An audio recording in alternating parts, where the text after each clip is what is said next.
Alright, hello everybody! Welcome, Apparition Void Dweller G-chan!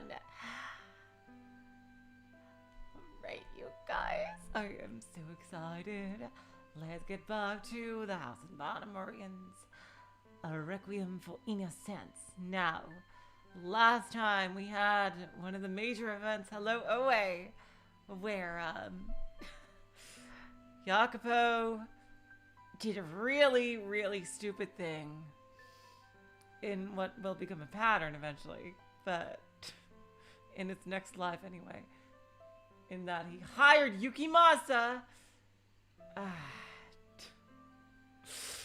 to get Morgana, and he brought her over in a sack with a severed arm, and she was highly traumatized, and of course, because he was the Lord, and he had taken the name Lord Bonnier, she friggin', in her mind, in her friggin' dazed state, she mistook him for Lord Bonnier, and he was like, instead of trying to help her or anything, he was like, yeah, whatever, just keep doing our original plan. And he threw her in the fucking tower, Jacopo. God! Ugh, seriously. And anyway, after that, the story switched to Morgana's perspective on these events. And it looks like we were right about to get to the part where she sees Yukimasa.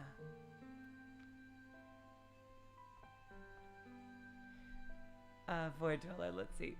Yaru versus Nipa. Let's see. They're both equally cute and hilarious. Let's get back into it.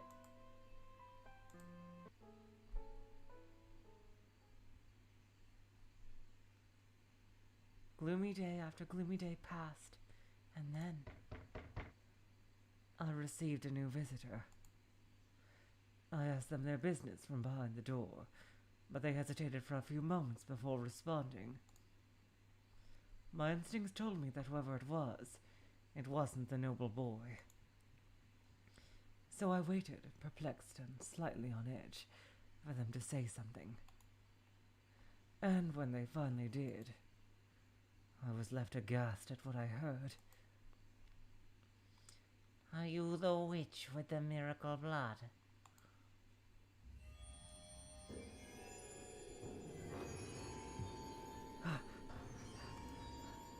Why did he sound like the man who had slaughtered the slaves in the carriage, laughing all the while? What was he doing at my cottage? I thought he had wandered off somewhere, never to be seen again. I thought he was out of my life for good. Why? Why did he call me a witch? Oh boy. And how did he know my blood had powers? What an insane coincidence this was. My God. Had Mell told him? Yeah. Or maybe his talkative little sister had gone running around blabbing about it. I should have been clearer with them. Made absolutely certain they knew to keep their mouths shut. Please leave. It took all my strength to get those two words out, without my voice shaking. I could hear the screams from 4 years ago, echoing in my mind. I could see the limbs flying, the blood pooling at my feet. My heart was pounding, so I could hardly feel it pulsing in my ears. Damn, that's quite loud for you guys. Let me just...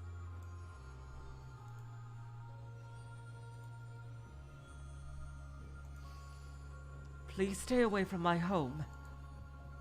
After all the time I'd spent forgetting about everything, closing myself off, finally finding peace. Why did this monster, who reminded me only of senseless violence and death, have to come back into my world?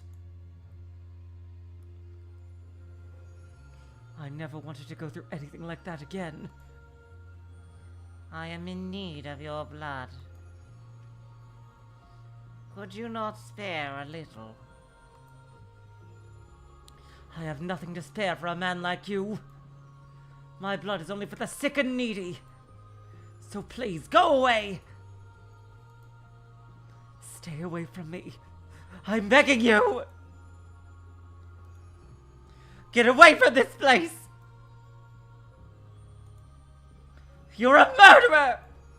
I want nothing to do with you! So please, just go away! As you say.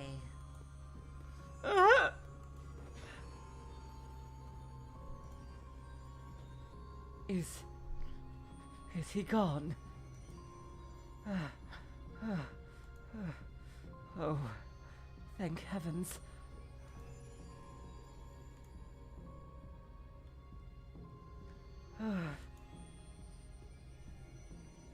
My eyes feel like they're burning. No, Morgana, you have to be strong. You cannot let this get to you. Be strong. You have nothing to fear. Nothing to fear.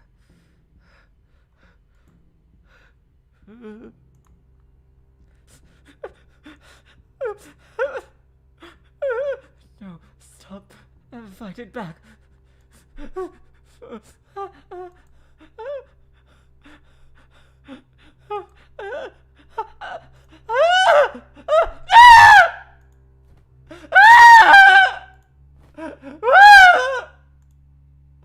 had sworn never to cry again.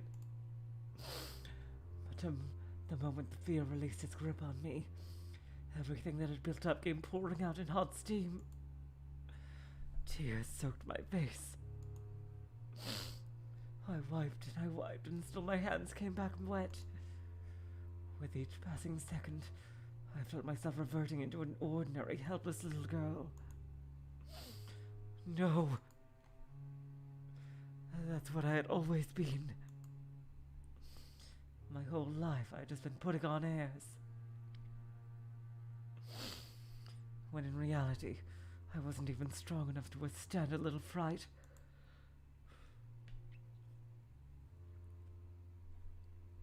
Even with the horrid man gone, I couldn't rest easy. I couldn't be sure if he was gone for good. Maybe he was just waiting for a more opportune moment to target me again. Yep, that's the case, all right. The following day, I took a brief walk with the noble boy. I couldn't bring myself to talk to him about what happened. With how much distance he was keeping between us, I doubted he would be willing to do anything to help. For 3 days and 3 nights, I shook in terror.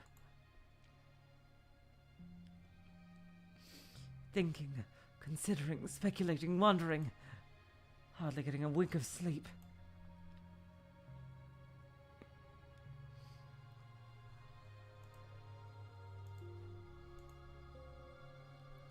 I was too anxious to sit still, so I paced in circles around the chair by the fireplace.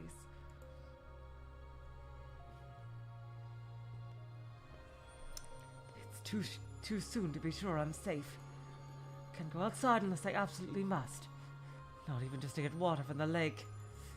He could be waiting in the shadows to take my life. I'm not safe here anymore. I shouldn't have said anything about my powers. They've only ever brought me trouble. I should probably find somewhere else to live. But where? How far could I even get on my own? He could be out there, waiting for me to open the door. I would need help. Don't be a fool. No one's going to help me.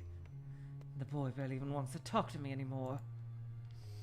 All I wanted was a quiet life. Huh? Is it him? Did he return?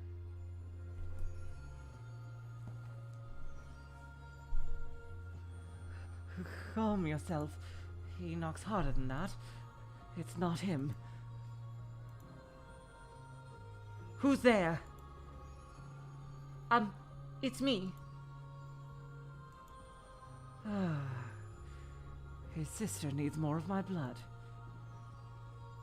I'm not here about Nelly today. I'm sorry for being so distant lately. What? I want to talk things over.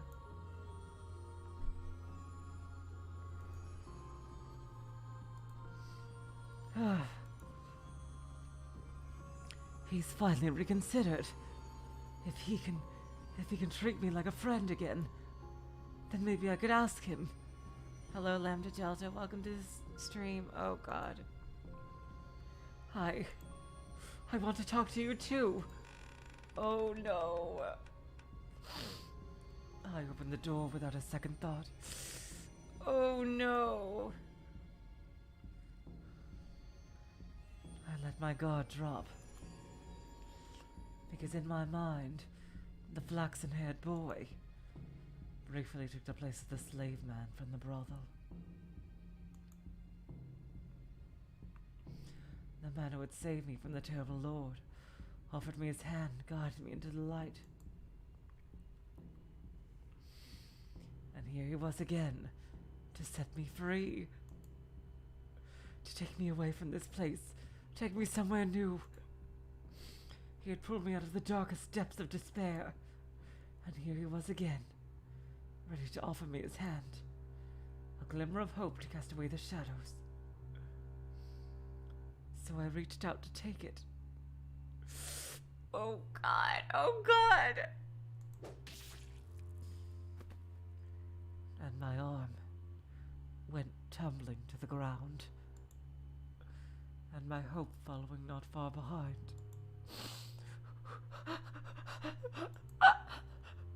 My arm.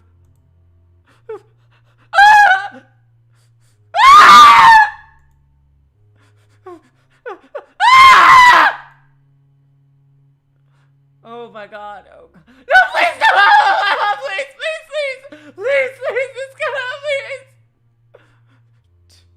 Take it. Oh, that's him. Take it. That's your share. Should last you longer enough.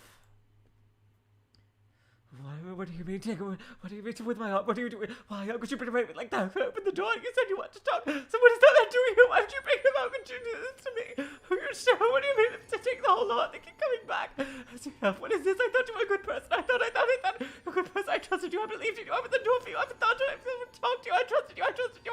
I thought you were a good person. A nice man. I would have given you and your sister as much as you needed to do that task, and I would have come to you. You didn't have to do this. You didn't have to. I would have helped whenever you needed it. Why could you? Why? Tell me how I'm so terrible, so cruel. You tell me. Tell me you wouldn't do this to me. You wouldn't do this to me. You wouldn't do this to me. Nothing personal.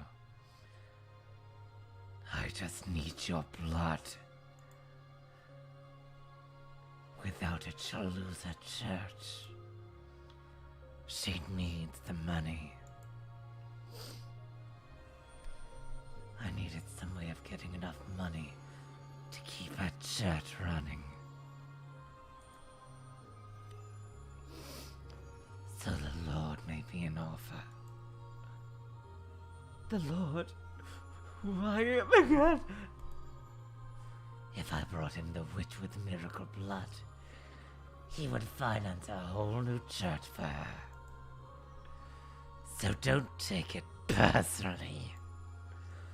You get to be the sacrifice to keep her church from collapsing, to keep her world from collapsing.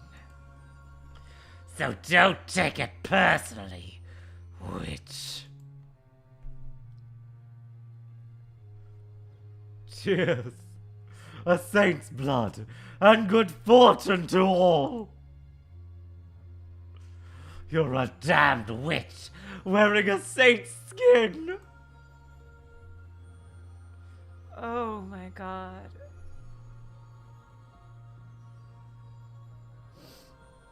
No, I'm not a witch.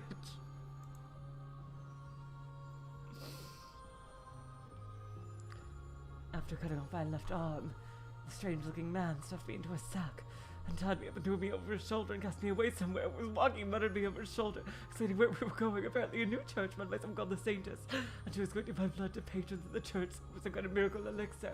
But this nameless non-doing girl, the Saintess, when I was the real saint, and what had to be a witch sacrifice for a sake, it didn't make any sense. And what's more with the Lord involved? It's just cruel, I'm a miserable man, and to come back into my life. Why couldn't you just leave me alone? Why is everything so hard? Why you already on his way? Why? Terrible banquets and blood summits already. Why do you need more of my blood? You know already enough.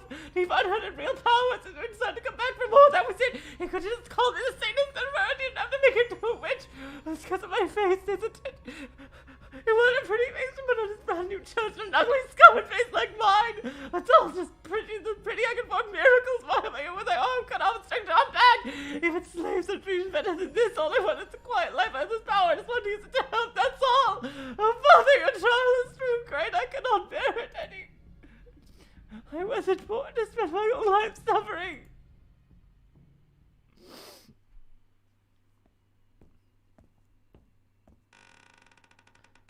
About time. There's your witch. Tell me you didn't harm her. Dog. I smell blood. You only instructed me not to kill her. Mistakes were made, limbs were lost. I cleaned up all the blood I got on me. No one suspected anything. That you were able to immediately recognize it at the smell of blood says quite a bit, Lord. You have killed before, haven't you? Enough yapping. She is alive, yes? Of course.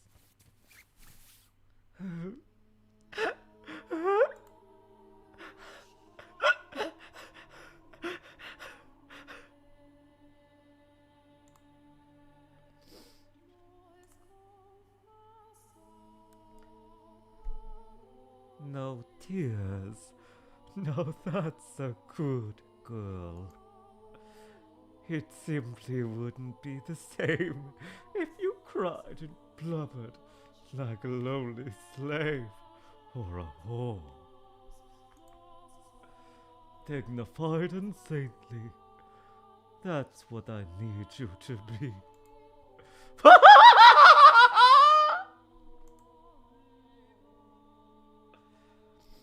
Welcome, witch.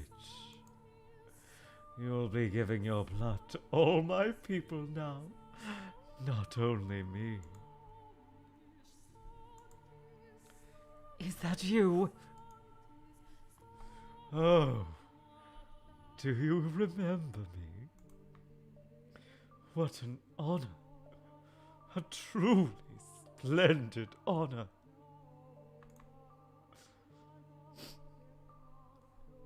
How could I ever forget?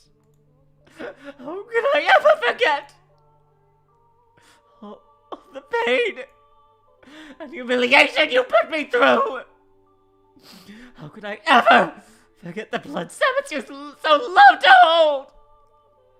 Haven't had enough, have you? Leaving scars on every inch of my body wasn't enough for you! You haven't had your fill of my blood!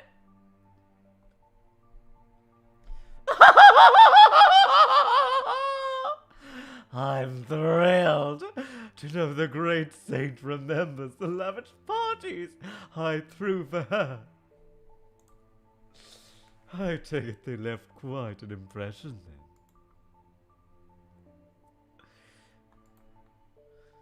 You were the man who bound me, cut me up and called me a witch, and then tried to kill me! I haven't forgotten you even for a moment! That's splendid to hear. I'm sure you tried so very hard to cast my memory aside. But you never could you? And you know what that means. That the scars I left all over you. Run deeper than anything else you've ever experienced.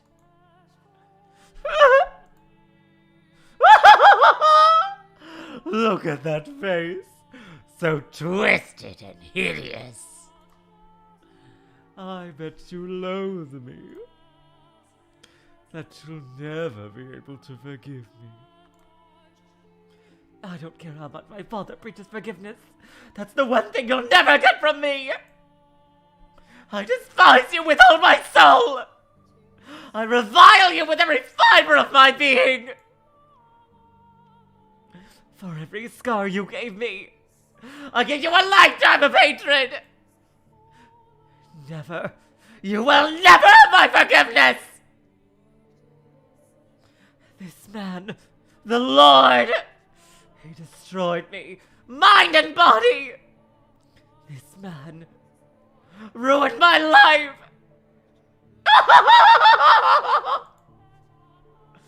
I see.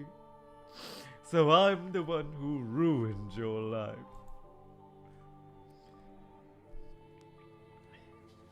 But why should that concern me? Your words are as insignificant as the chirps of a dying robin. Scream and shout until your throat goes sore. Oh, he's talking to me, I see. It doesn't change anything. We lock the witch up and proceed as planned.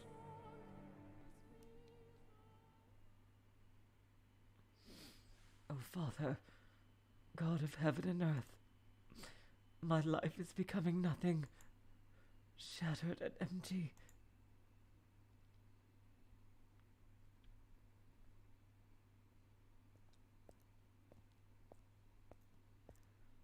Good day, Lord Barnier.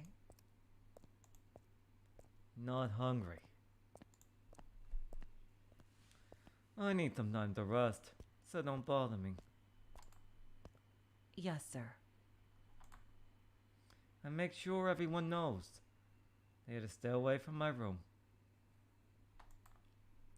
By your command, my lord.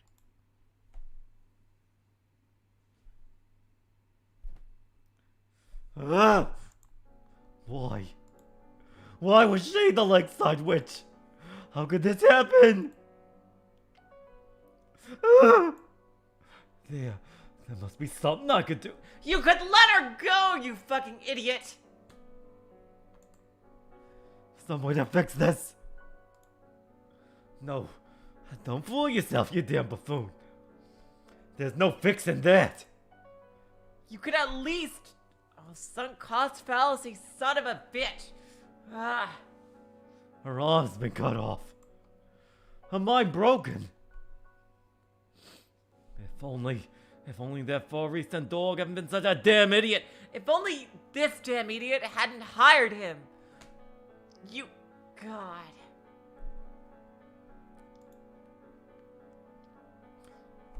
Then she might actually be in proper shape. Fucking fuck! I'm the one who gave the order. The only one to blame for this is me. I can spend all goddamn day regretting it, but there's no taking back what's already been done. At least he's blaming the right person. Ah! God damn it! What the hell am I supposed to do? What can I do? You could let her go. If you're too fucking embarrassed about admitting your mistake, you could like stage a fake rescue or some shit. Have her healed and get back to her fucking house on the lake.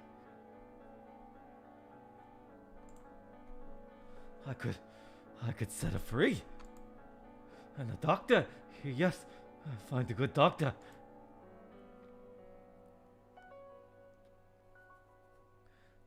There's no getting her arm back, but I could at least patch her up. This is all my fault, so I'll do right by her. Look after her myself.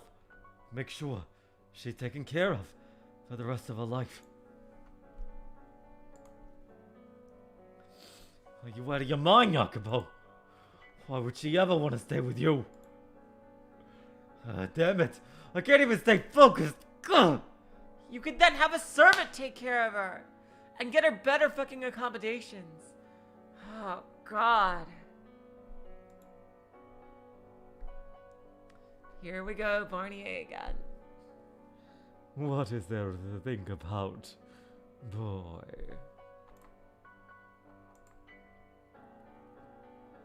You already know what you must do.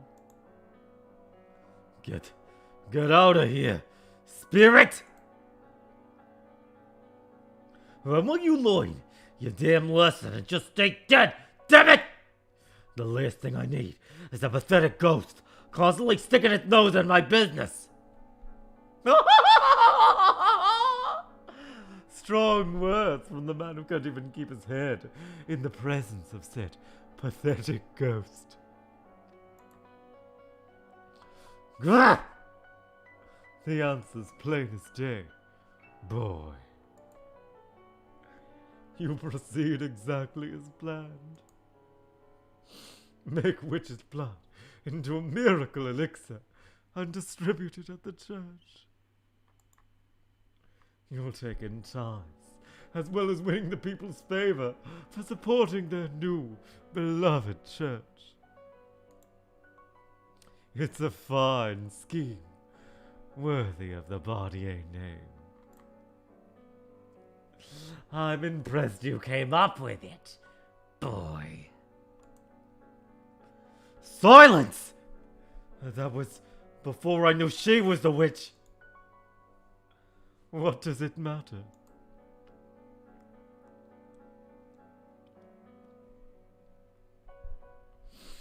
The girl's going to be dead soon, regardless. I mean, exactly, Ji-chan. That's another good idea. He could have her healed and taken care of somewhere far away, or even back at her own house on the lakeside with like a caretaker, and then like have some random criminal like take her place and use their blood, like some kind of murderer or some shit. Progress and growth, it always comes at a price. You simply need accept that the price has already been paid. Tell me, is the girl worth throwing the entire venture aside? Goddamn, Barnier is making this into a binary choice when it's not. Oh, God. You gotta think outside the box, Jacopo. Knowing you'll lose all the goodwill you made to gain from it and more.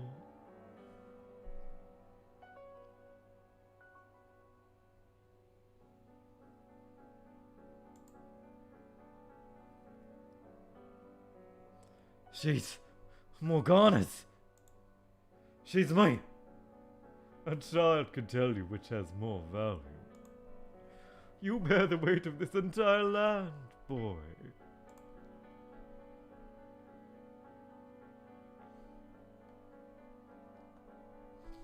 I mean, Void Dweller, I don't think they're that advanced medically that they could do that.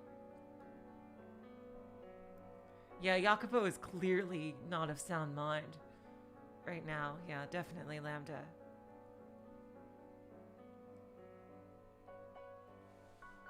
Don't try to cast that aside, because you killed one little girl.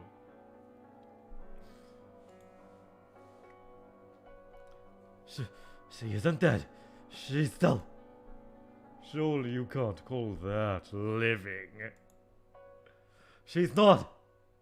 She is. And you killed her! I did not! There is no turning back! Why are you so upset about this, boy? Countless slaves have perished at your command! You had the slum rats who tried to bite you slaughtered! And only now are you concerned about another's life? Surely you're not still clinging to your naive sentimentality, are you? Oh, but she's different than from those disposable sacks of flesh. She's dear to me. We have so many wonderful memories together. I love her. Enough! You've come too far to step down from the throne. No matter how much you may have cared for the girl before, it's out of the question now. You cannot have her. When a nobleman marries, it's for political purposes. Be it connections, resources, appearances, always something to gain. Taking a nameless peasant girl will make you the laughingstock of the land. So lock her up and drain her until there's nothing left! Shut your damn mouth, accursed spirit! You don't have any idea what you're talking about. You don't know the first thing about how I feel about her. The things we've shared. Wait a minute. What's going on? How the hell do you know any of that? Because he's inside your head. He's not really a ghost. Took you long enough, boy. How did I not realize? You were never that kind of man.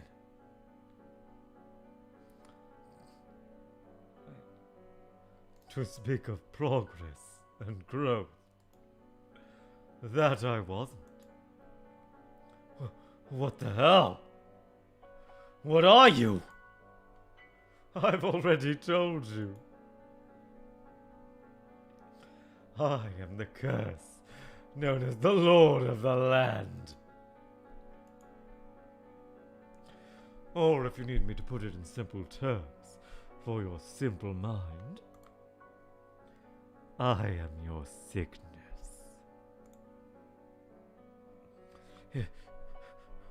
You're out of your mind.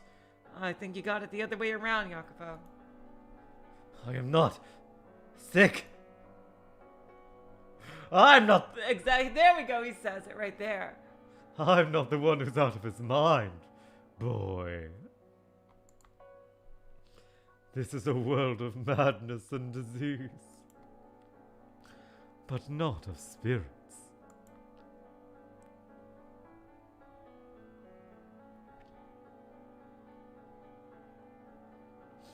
The throne drives all who sit upon it to madness. Power or sanity, a man can only have one.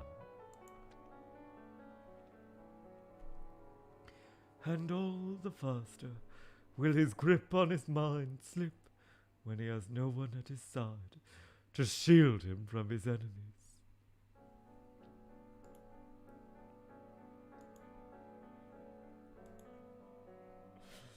I am not Jean-Francois Barnier.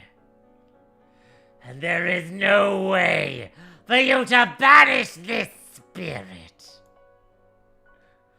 Your mind is broken, on the verge of collapse. And there's nothing you can do to stop it! No. No. No, no, no, no, no, no, no, no. You're lying! My mind is not broken. I am perfectly sane. There's not a grain of madness in me. Tell me, Jacopo, is this the power you always sought? I think he does act similarly to the Joker. Void Dweller, definitely. I definitely get that vibe.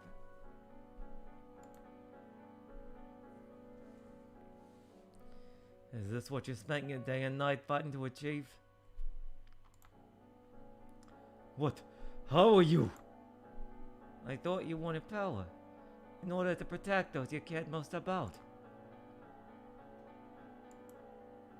But here you are, using that power to destroy their lives. Or is it power? The only thing you care about protecting anymore. Shut up! Is that what I took up the blade for all those years ago? Enough! You don't have any place criticizing me! You're just a stupid child, with his head in the clouds, who thinks they can become some kind of hero! Oh no, I'm sorry, goddamn, I had it reversed. You're just a stupid child, with his head in the clouds, who think he can become some kind of hero! If you hadn't been so foolish, I wouldn't be in this place at all! You're right. We chose the wrong path.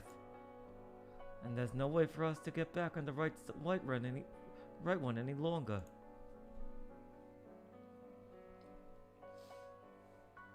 This wasn't what I had wanted at all. The future I had dreamed of.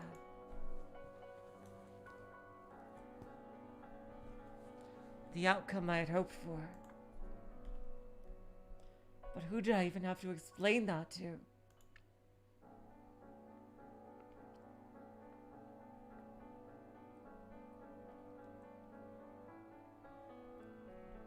And who would even understand if I tried?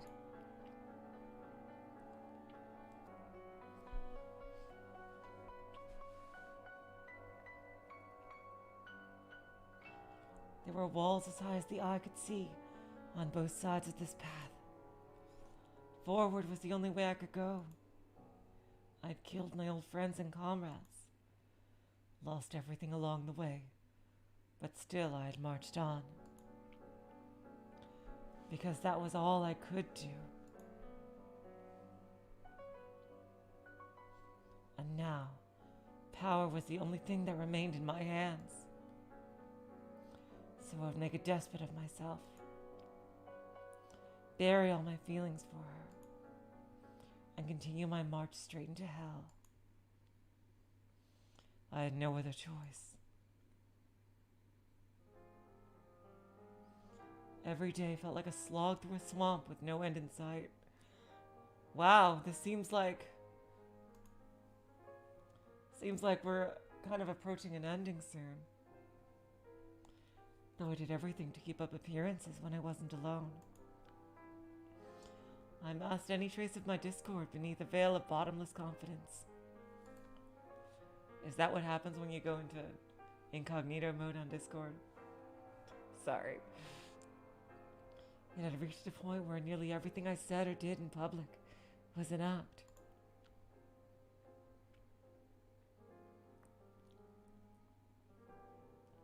A farce, even.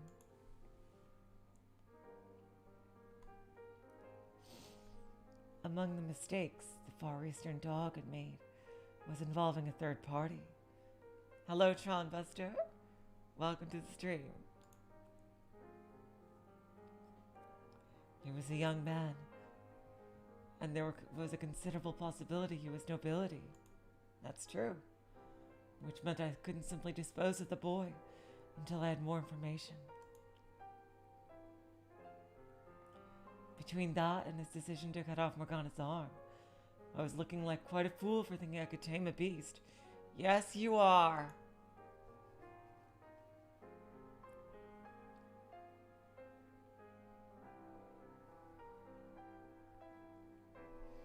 Though, of course, my biggest mistake was coming up with the scheme in the first place. Soon after locking Morgana up in the tower, I summoned the boy, making it abundantly clear he was not to tell anyone what he knew.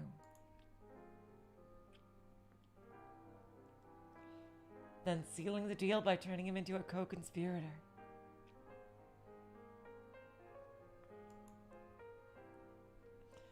The boy was irritatingly timid, in part, I presumed, because the dog had already threatened him.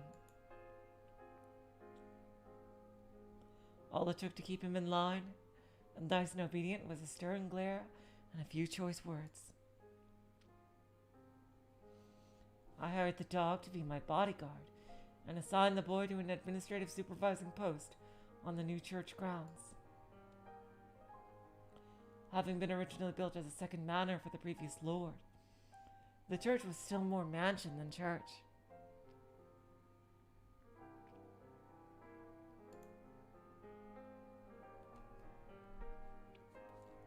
Which meant that there was an abundance of rooms for the boy to stay in.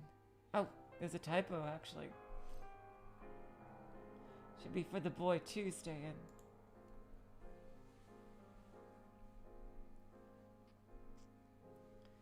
I then summoned the saintess there to serve as the face of the church. She was to remain on the grounds all day. And at night she would stay in a cottage, a safe distance from the church. I also informed her that I stored my money and valuables in the observation tower, and that she would be charged with treason if she trespassed.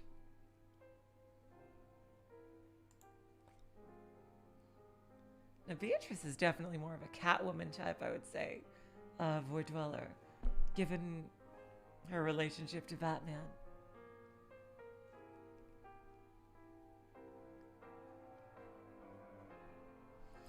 She was a naturally trusting woman, and she seemed grateful for everything I was doing for her, so I doubted she would spill anything. Though, even if she did, 3 keys were required to enter the tower. One held by me, one by the dog, and one by the boy. So all 3 of us were in this until the witch died.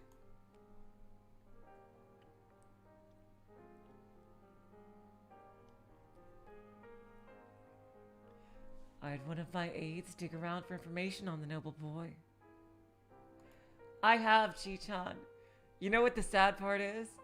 When I first heard that the Beato mousepad was a thing that existed, I was considering getting it, but they kind of ruined it in the fact that she's in like this weird ass swimsuit and that she has like a timid expression, and that doesn't feel like Beato to me.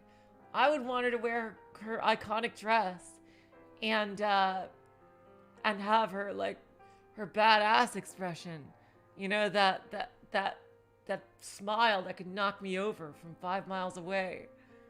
Damn. Call me back when they make one of those. Jeez.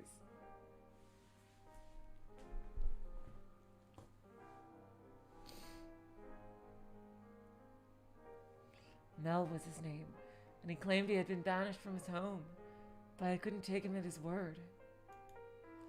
I had to be absolutely sure so that when the witch died, I could eliminate him. The dog too, of course. I mean, come on.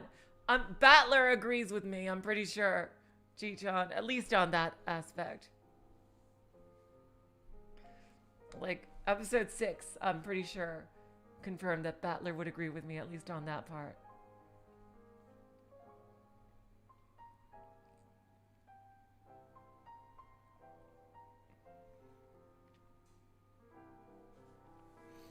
The dog too, of course. No one who knew anything could be allowed to live. That said, he seemed like he could put up a better fight than the boy, so I would have to be a little more careful in choosing how to take him out. I can't believe Jacopo thinks he can fight Yukimasa, who is strong enough to fucking kill like dozens of people, warriors included, and be perfectly fine afterward.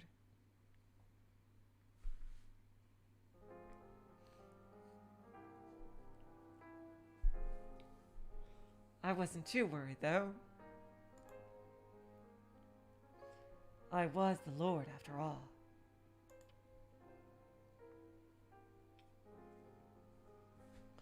So as long as that much didn't change, I could do just about anything.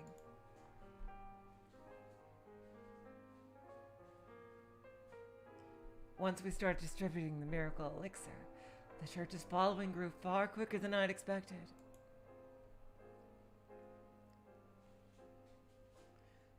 I don't understand how the fuck this is working.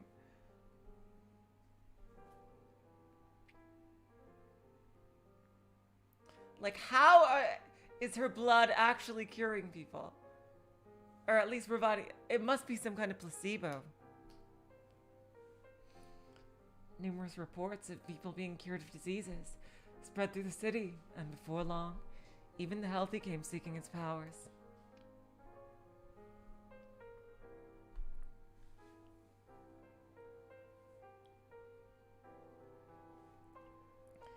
Every smiling face that walked out of the chapel put another black stain on my spirit.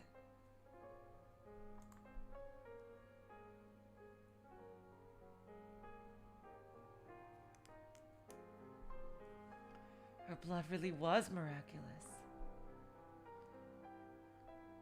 And it was then that I understood why the last Barnier had held all those banquets.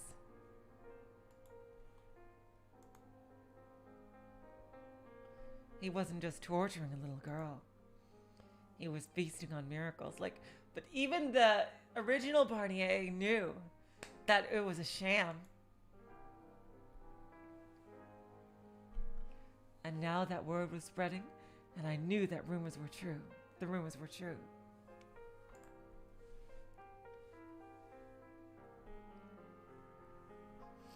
I had lost my final escape route.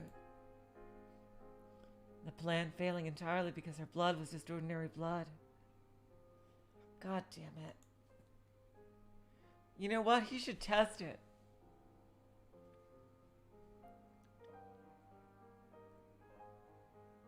God damn it.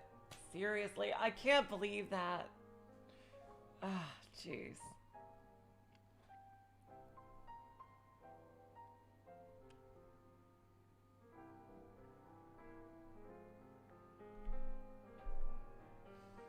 Forward was the only route that remained. One day, the Far Eastern dog said to me, I see, yeah, this was the test. God damn it. Seriously. Everything is proceeding exactly as you said it would, Lord. I didn't believe in miracles, but seeing all this has tempted me to change my mind. You were right. One girl's life is indeed a worthy exchange. I wasn't sure how I responded, though by that point I largely just rattled off bitter snark and insults reflexively in response to anything.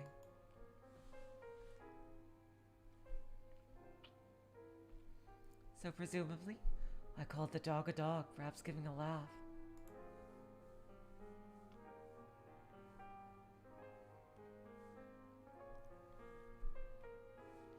Most nights, I could no longer sleep without the aid of alcohol.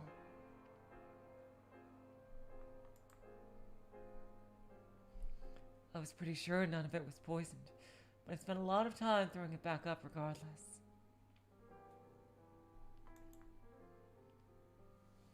Barnier's cackling echoed in my chambers. The world twisted and contorted. Quite frankly, I was considering taking my own life. But I wouldn't let myself run away from what I had done. What I was doing to her. I had said I would continue my march straight down to hell, and that was exactly what I planned to do. Again and again, I repeated to myself, I feel nothing for her. I never loved her. She's just another faceless peasant. I have no memories of my past life. And this is why it was so hard for Michel to get him back. I see.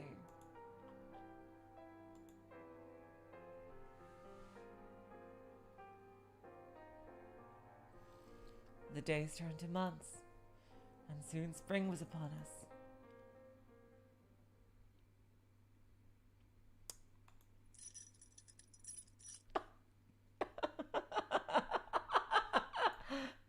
They finally got shackles to put on me. Must have given them quite the scare when I tried to climb the wall. Isn't that funny?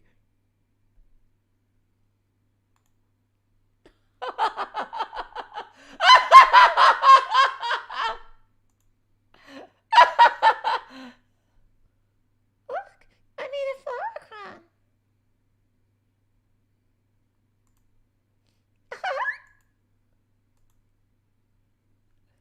Festival preparations seem to be going well. Hey, aren't you going to go? Who is this Jacopo in her mind? I'm not going anywhere. Oh, no, I know who this is. This is the white-haired girl. This is Michelle, right? I'm not going anywhere. You're a strange one. It's much nicer out there than it is in here. I am assuming that this is the white-haired girl. It's either her or Jacopo. If anyone is to leave, it will not be me. Say, I've been wondering, who are you anyway? I was created to carry your pain. That doesn't answer the question. I cannot give you any other one, though. I carry your pain for you and offer you someone to talk to. So the last remaining flame of hope in your heart doesn't flicker out. How very honorable of you. You sound like a saint. I don't know how you could stand living like that.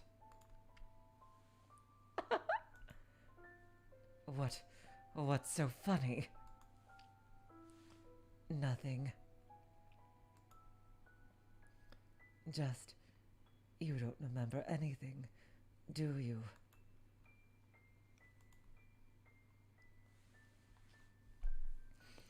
I don't consider my work to be saintly, but if you perceive it that way, then that's thanks to you.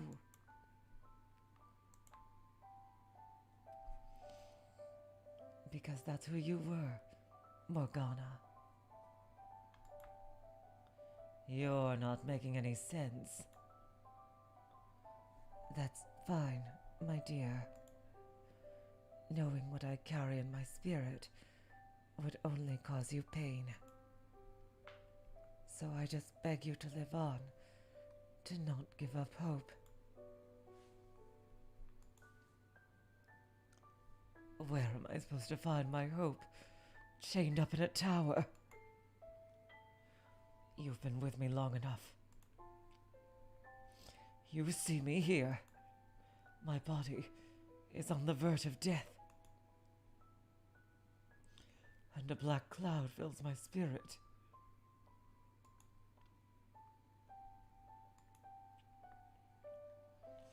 I despise those men. Every one of them who did this to me. I want to kill them myself. And I hate that I lack the power to do so. I want to place a curse on them all.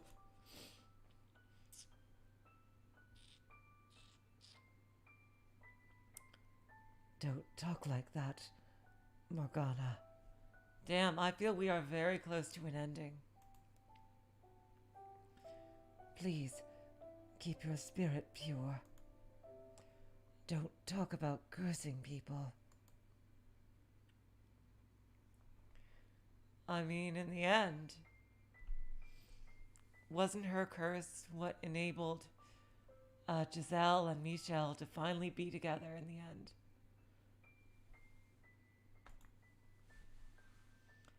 There's still hope.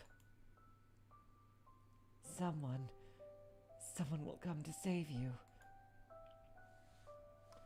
Oh, God. This is painful. But what do you expect? It's Fata Morgana. Maybe one of those three will have a change of heart.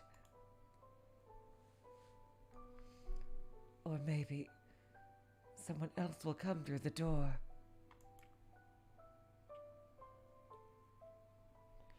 Just have a little patience, all right?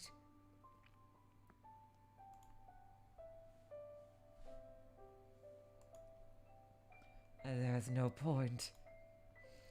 Even if someone does come, I have nowhere to return to. I have nowhere.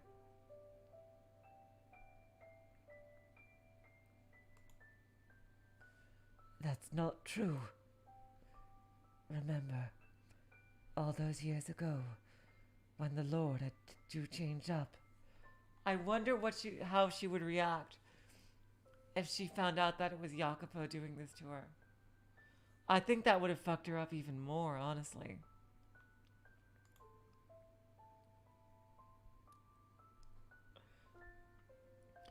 Someone came and set you free then. And someone will. No one's coming.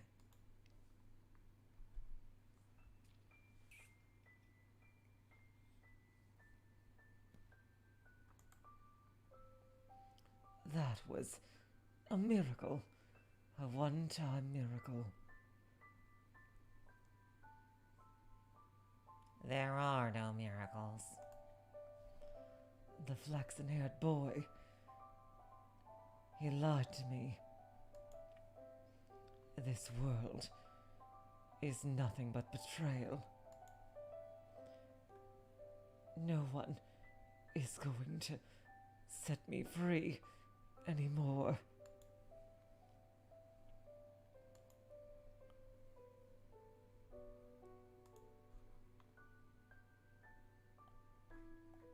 Actually, there is one possibility for my salvation. Perfect. Then we'll wait for them to come.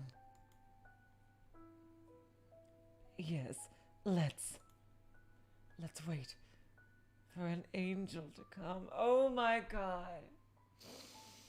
Oh my God.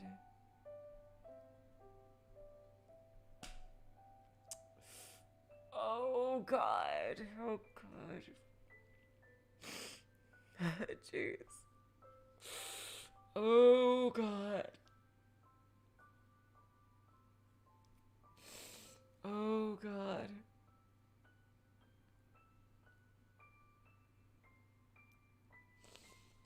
Oh God. Oh God. Oh God. Oh God.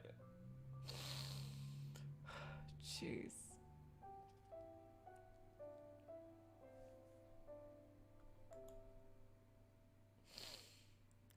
What? Oh my God. Jesus Christ. That hurt. Oh my God.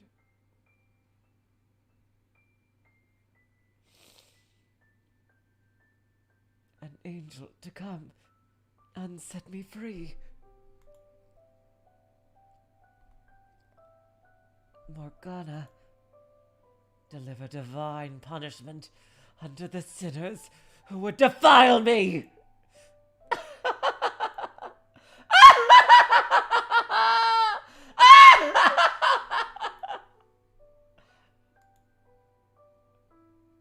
Here we go.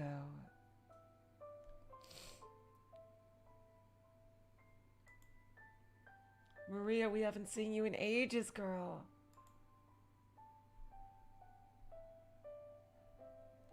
Morning, Maria. You're here bright and early. Hey. Yeah, not like I've got much else on my plate. Well, aren't you quite the workaholic? You know, you're getting to be about that age when most girls would close up shop and settle down with a man or three. And y'all know no man wants to get hitched with this kind of bitch.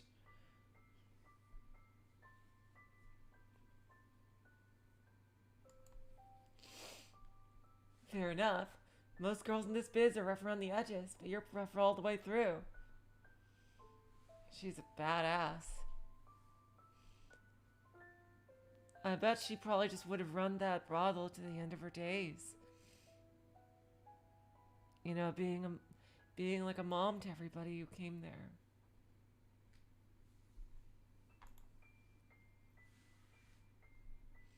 Like how you got all up in a client's face the other day? Now that was a sight to see. But anyway, the blacksmith brought this by for you. Huh? Oh, that. I was planning to go pick that up myself. Special thanks for being such a faithful patron, he said. Never met another prostitute or regulars at the smithy. That's one heck of a hobby. Damn! She's badass. Is she like training her strength or something?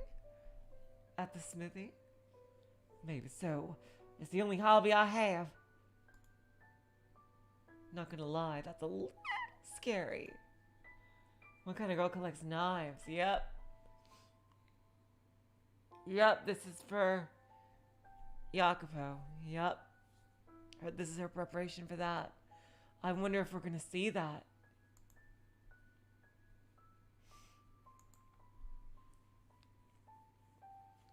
Now, what kind of girl doesn't like something nice and shiny?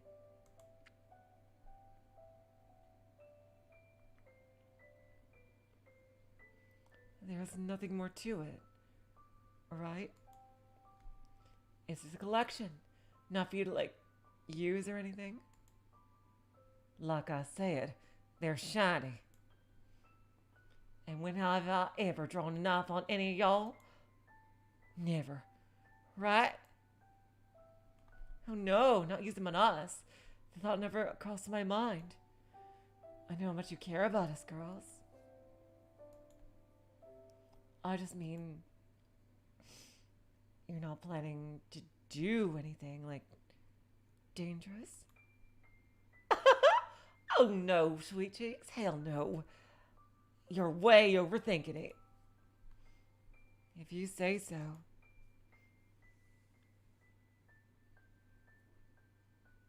It just looked like this one was made for a special occasion or something. You even had your name engraved in it. Now, what's so strange about that? It's my knife made special for me. Collectors get their names engraved on shit all the time. I once had an ex-mercenary for a client. And he told me people engrave names and weapons for all sorts of reasons.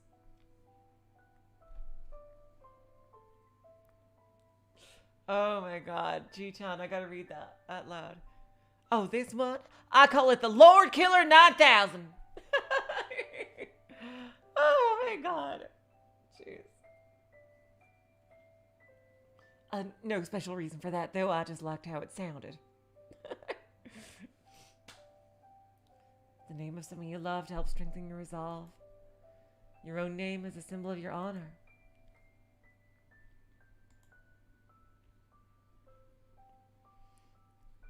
Is this for... Now, how much honor does a dirty old whore like me even have? Like I said, it's just my hobby. I like shiny things, and that's all there is to it. Now, hand it over.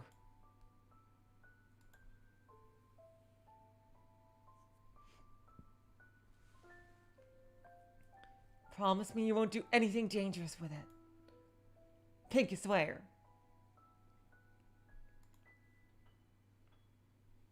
Thanks.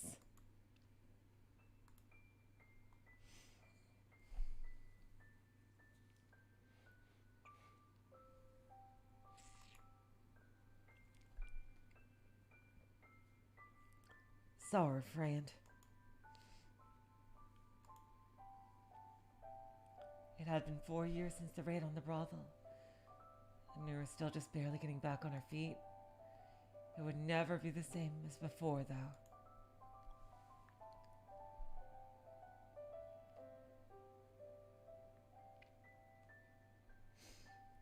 Not because we had to move locations. because the slums were shrinking away to almost nothing, thanks to the Lord's renovations.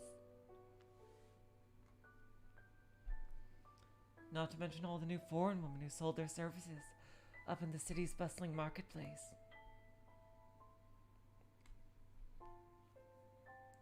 Most of our old regulars had taken their business there, and we weren't drawing in as much in the way of new blood either. With better options to get their rocks off, only the real oddballs went for the rundown whorehouse and a little back alley in the slums. It was enough to keep us afloat, but we'd hardly last another 6 months. A year if we were real lucky.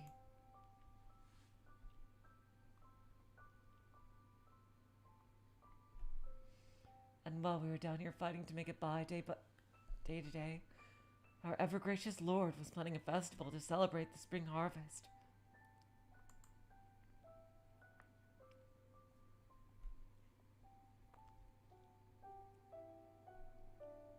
Celebrations were to take place in and around the new church set up across the river. Here we go! Here we go! This is when everything goes to hell. Oh my God, we are getting there. And with this being the first annual harvest festival, the whole city was in a rather jolly mood. I believe she said it was like 3 days after the festival or something like that it happened. Whatever. We don't know exactly what happened from the original.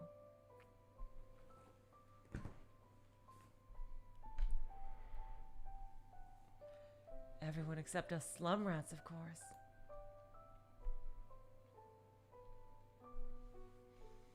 The merchants, the upper class, and even most of the regular citizens were in love with the Lord.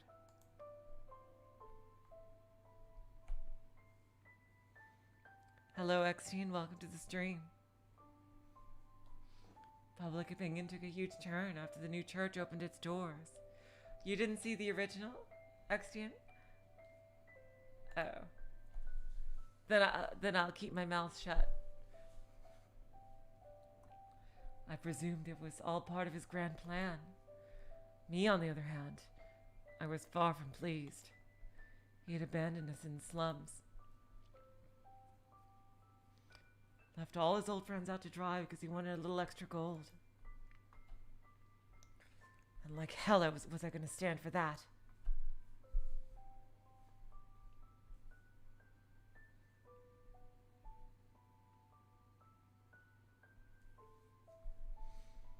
Word through the grapevine was the Lord and his bodyguard spent a lot of time at the new church. She would never be able to get past Yukimasa.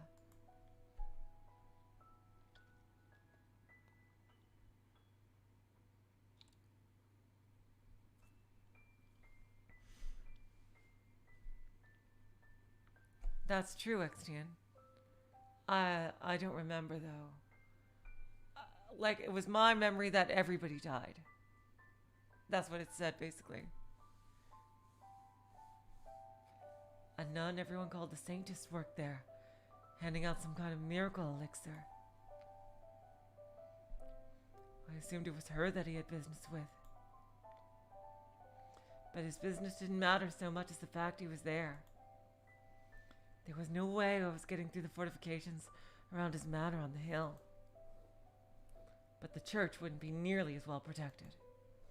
Last night I struck onto the grounds to survey the area, and there was no signs of any guards or people at all. Oh my God, here we go.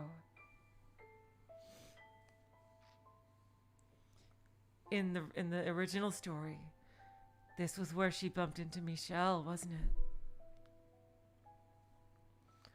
So it wouldn't likely be difficult for me to slip into the building and hide there until he showed up.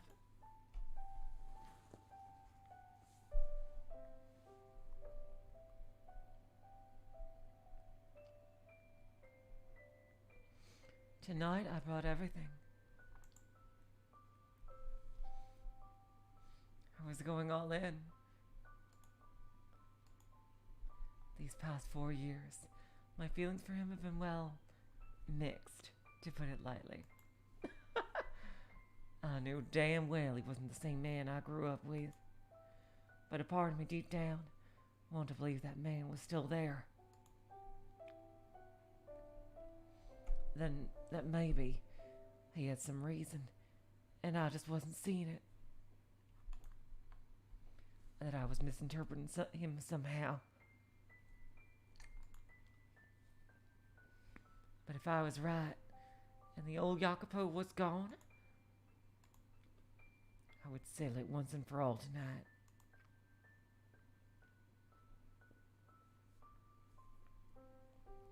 It's quiet in there.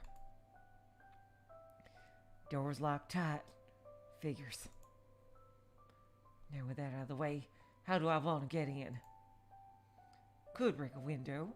I hope we don't get choices here. I'd rather not make that much noise, though. Huh? Mell was there.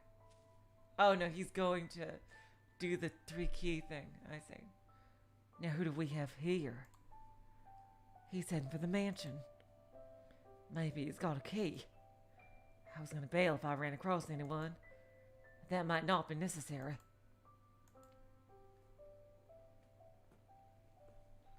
Oh, how much longer am I going to have to deal with this? And I can't believe he's holding a festival. He's got to be out of his mind. I'm too tired to worry about this tonight. Oh my god, he got ambushed by Maria! Oh my god, just imagine if like her boobs were in his face.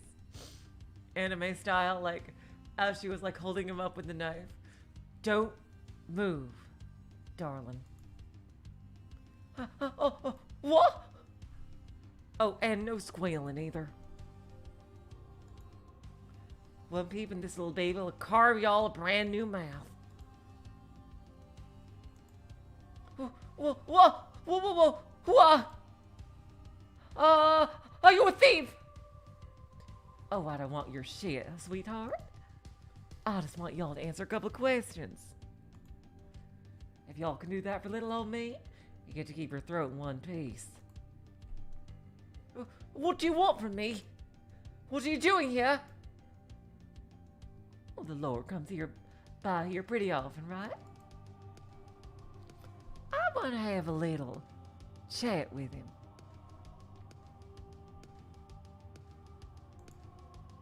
What?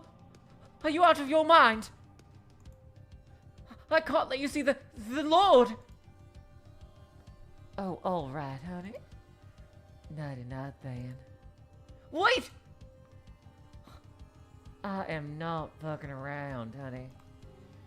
I don't care who y'all are.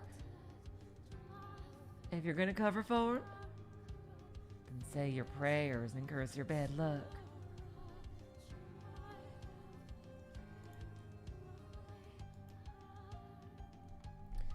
Now what's it gonna be, little man?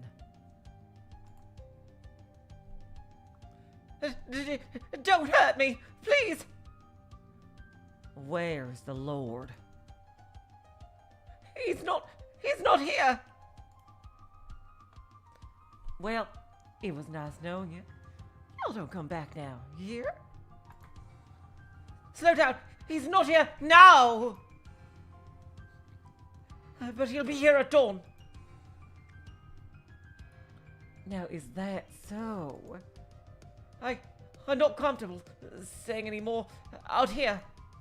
Someone might see us. It'll be safer if we go to my room.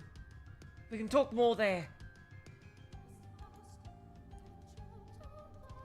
And how do I know y'all are not gonna split the second I let go? I swear.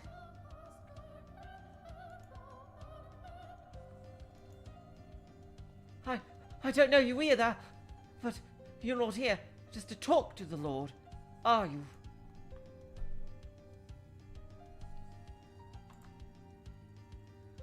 I'm doing what he says, but not because I agree with him. So if anything, I'm on your side.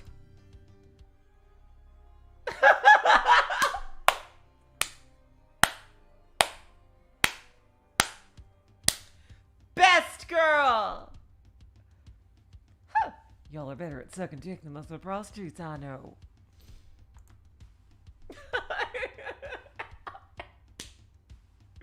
Oh my god!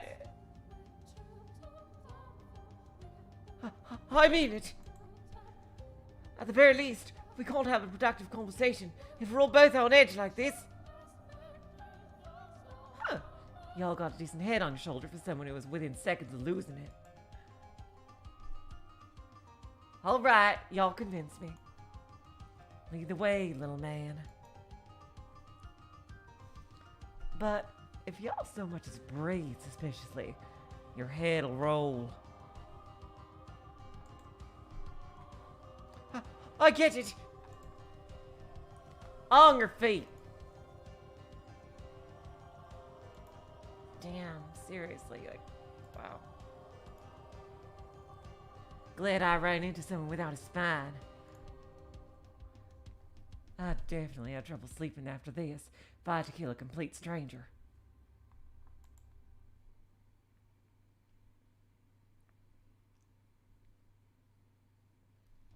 Well, well. Nice looking room you got for yourself, little man.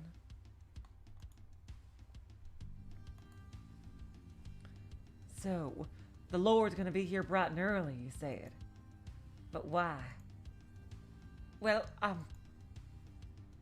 daytime I'd understand if he was here to play friendly with all the little followers. But no one's gonna be here around the ass crack of dawn. They're not his followers. The patrons of the church are true believers in the word of God. Can't say I'm convinced. Looks more like he's built himself a damn cult. Well, I mean... Yes. Now, my question. The Lord has important business to attend to in the mornings. I'm not stupid, little man. I'm asking what his business is. I can't let you, I can't tell you that. Only that he'll be here early in the morning. Now, y'all think I'm just gonna take you at your word? Oh, I think I can't tell you why, but I'll promise he'll be here. It's really, really important, so just wait here till morning. So I then sit on my thumbs. Morning rolls around and whoosh! I'm never seen again. That sound about right? No! No! Oh, God damn it.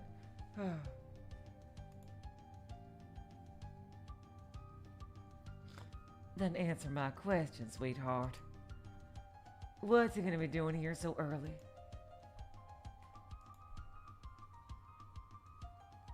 He's coming to check on some valuable assets. Say again? I help manage his assets.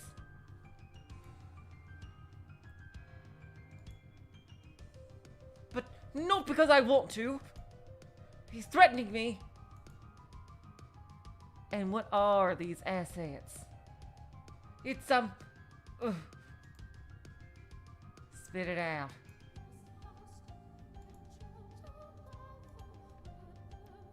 I can't. I really can't. Anything but that. Now, what if I say I'll kill y'all if you don't? Go right ahead. Threaten me all you want. That's the one thing I could never tell anyone.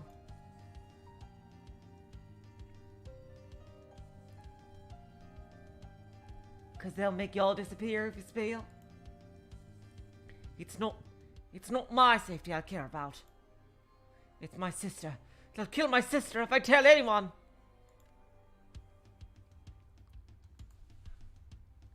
So I can't say anything. Y'all have a sister? She's my only family. I see. So Lord's blackmailing y'all to help him manage his assets. And as part of that, he's also holding your sister hostage. Not directly, but essentially, yes. That sick, rotten fuck! I don't have any family myself. A few years back, there was this girl who was like a sister to me. What? Oh. And he felt kind of the same way about her. Or at least I thought.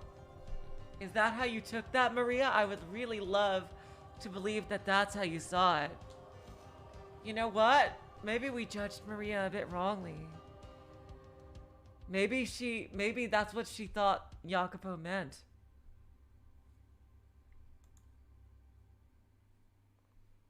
But now he's fallen so far as taking some kid's sister hostage.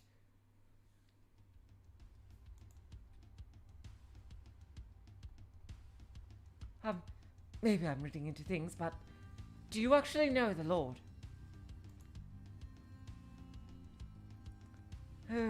I did. Like a former mistress or something. Oh, hell no! We grew up together, believe it or not. What? So you used to be a noble? Oh, you sweet summer child.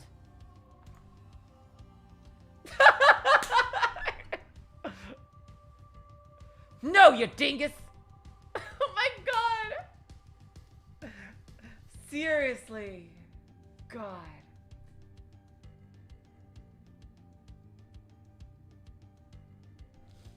I don't think so. You don't seem particularly dignified.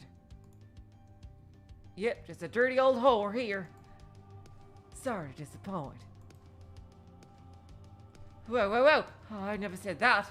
No, I mean, I literally am. Never mind. Anyway, that's all y'all need to know about me and the Lord. Alright. I mean, alright. I'm mixing up my accents here. Jeez. Now what about y'all? You known him for long? About 6 months, maybe? So no, but y'all have been in regular contact with him that whole time. Tell me, what's he like these days? And don't worry, the knife's taking a nap. Now just tell me whatever you can, darling. I'm curious. I don't know much, but alright. The only time I really see the Lord is when we meet up to check in on his assets.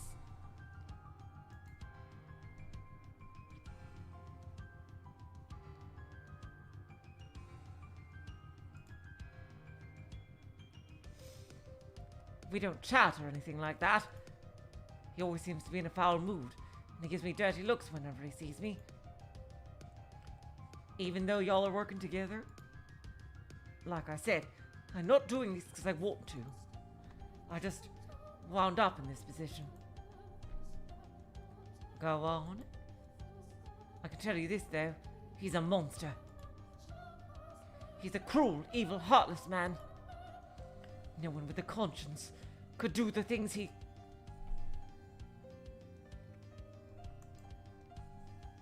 He doesn't care how much pain he causes, and anyone who doesn't fall in line is eliminated.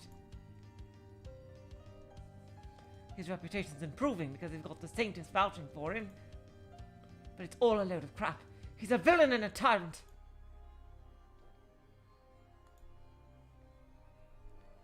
Sounds just like the previous lord. Huh? Previous lord? Y'all not from around here, little man? No, I live somewhere far away, and just sort of ended up here recently. Well, that explains it. There was a different guy on the throne up until about 4 years ago. He was a vicious, barbaric fuck who treated people like his playthings. He would murder slaves by the dozen just for shits. And he did some very bad things to a little girl. I hope this encourages Mel to speak up. This new lord is exactly the same. People are just another commodity to him. Man or woman or child, he doesn't care as long as they're useful. He'll hurt people. He'll kill them. Anything to get what he wants. Got that impression. And after everything I'd seen and heard, was I honestly hoping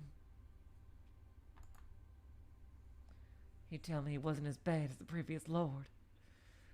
Oh, Jacopo.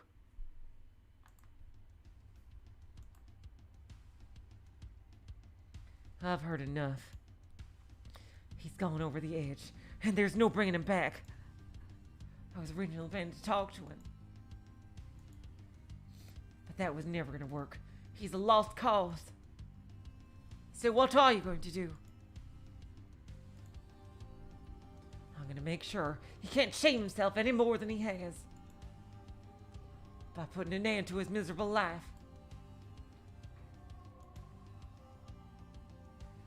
You want to see the Lord gone too, don't you?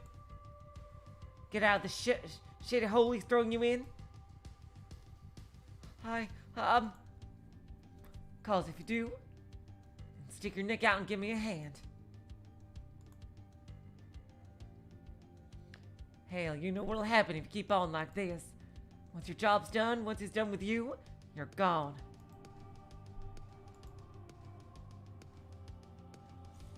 Y'all are not stupid enough to think he'd let you live, are you? What'll it be, sweetheart? Y'all are gonna go on being his obedient little bitch? You're gonna give him what's coming? Alright. I'll help. Excellent. Woo-wee! Your tailor must be damn skilled to accommodate balls that big. Damn, she is, wow. She is so good at, like, manipulating people.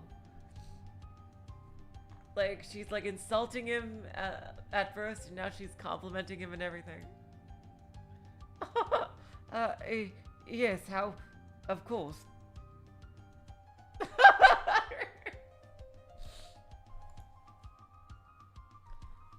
Honestly, I've been waiting 6 months for this. For someone to show up and give me a way out.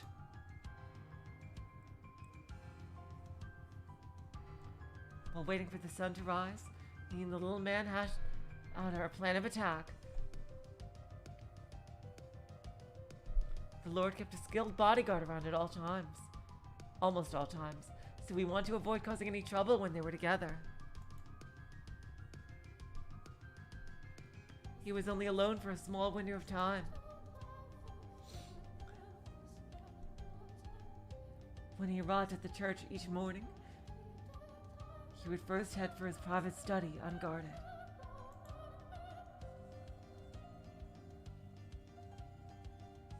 That was our chance. Time was limited, which meant we'd make it simple, move quickly. We had the element of surprise on our side, though. I could do this.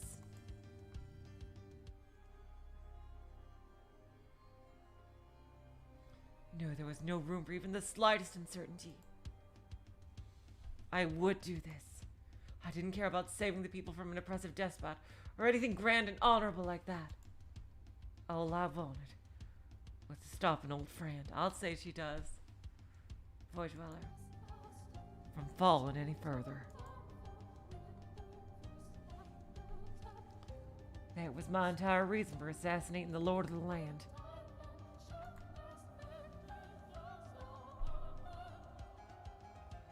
I wouldn't be a hero if I pulled it off. I'd be an insurgent.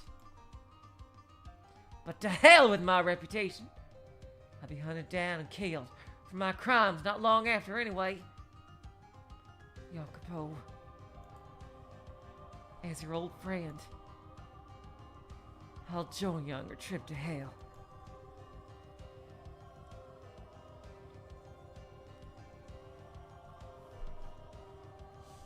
And then at long last, The moment arrived.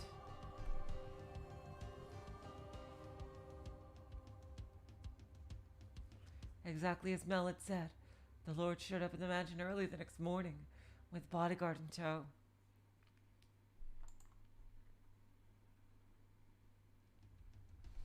The Lord disappeared into his study, and the bodyguard headed for the chapel. Once he was out of sight, I glanced over at Mell and nodded.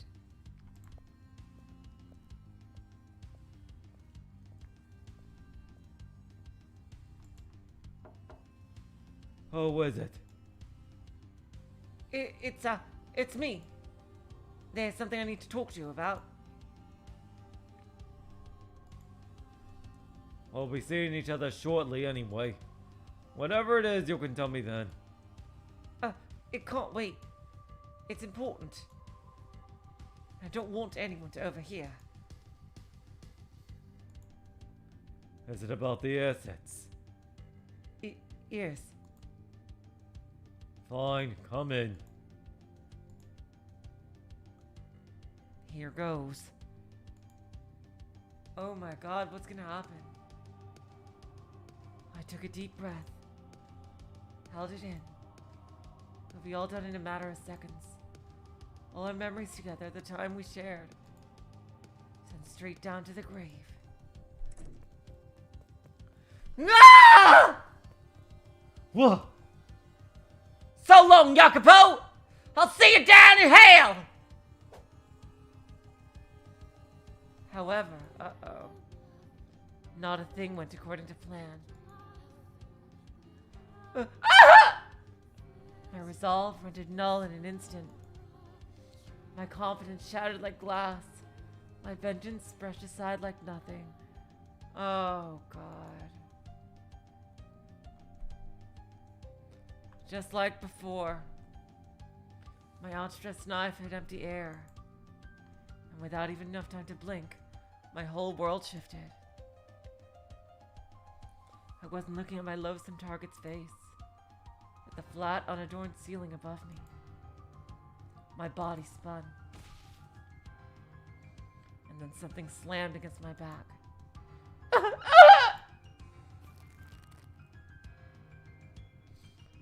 With barely enough time to even gasp, I crashed into the floor. It all happened faster than the blink of an eye.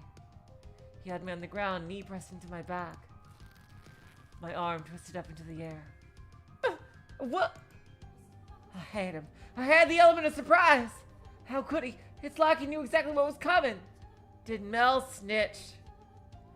How could he react so quickly?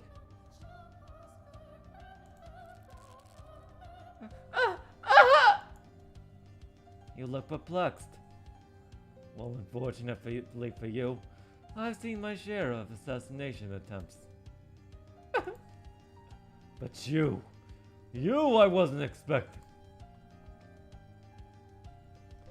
Let me go! I thought if anyone, you might be different. The hell are y'all going on about? You weren't even gonna try to talk before killing me? There's nothing to talk about. Not a goddamn thing.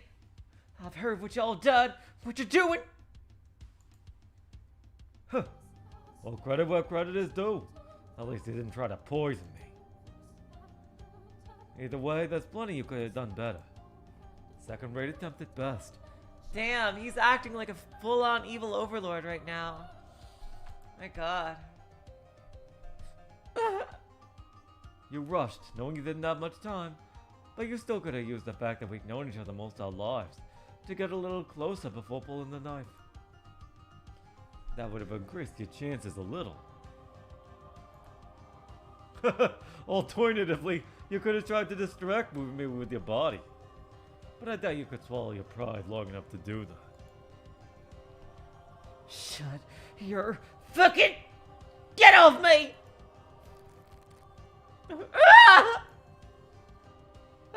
Are y'all trying to break my arm? You were breaking old friend's arm. Don't take me for a fool! You'll start to kill me, you conniving harlot! Ah!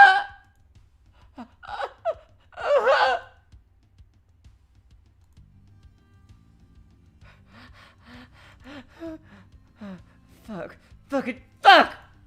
You're a completely different man now! No, not even a man. A useless sack of flesh! Call me whatever you like. I've heard it all and more.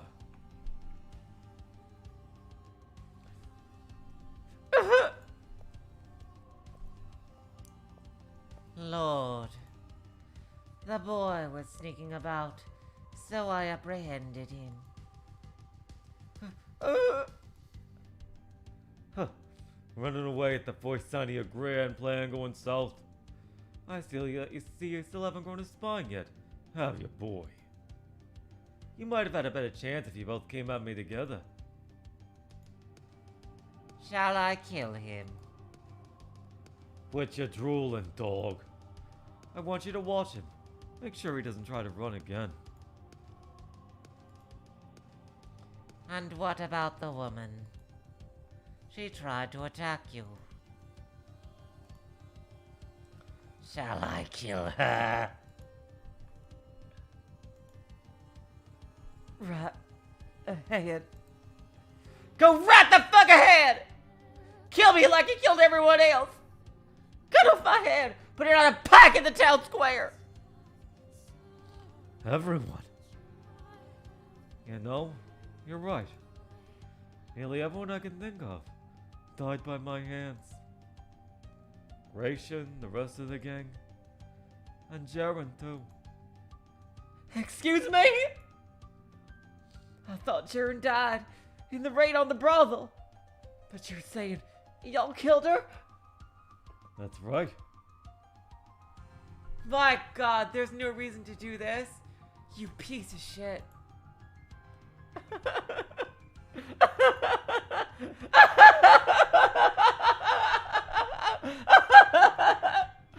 It wasn't becoming the Lord that fucked y'all up. You're always on the other side. From the day we first met. I should have never trusted y'all. Fuck. So it was all bullshit, was it? Every last minute of it. Throw her somewhere I can't see her, dog. She got thrown in the dungeon, at least. Why not just kill her? The last thing I need is people making a big fuss about a dead body showing up while we're preparing for the festival. That's not like a damn whore poses any real danger to me.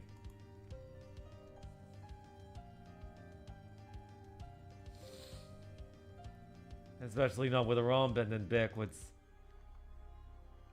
We don't need to waste any more time concerned about her. What the fuck? What the fuck, man? You won't even fucking kill me? Came in here with no intention to come back out. And y'all don't even have the decency to do that much for me? Shut your goddamn mouth already! Leave your key here, dog. I'll handle the business alone today. So I just have to drag the whore out then. What a disappointment. Don't get any funny ideas. Just because I only told you not to kill her, doesn't mean you can say your thirst with one of her arms or legs. I want to be very specific about it this time, and by the way, this goes for all future times. You throw her out and nothing more. Understood? Clear as crystal, Lord. And I was looking forward to some murder or to at least some dismemberment. Damn. Then get out of here.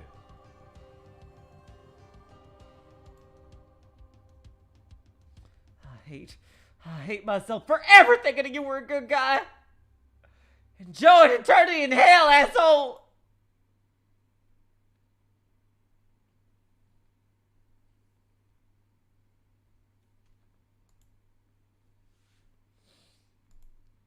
Oh, dear. Well, this is awkward.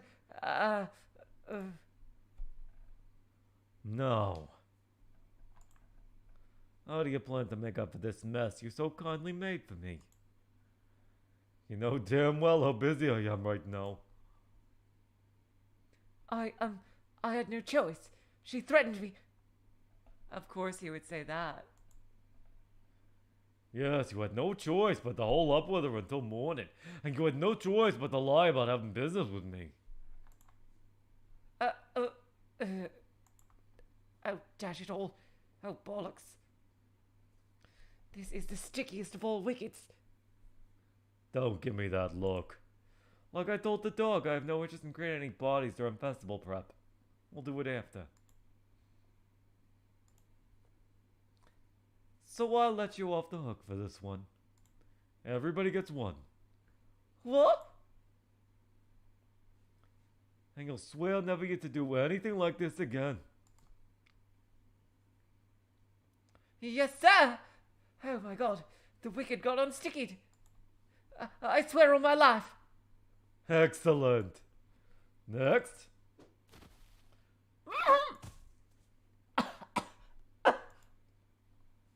And with that, the books are settled.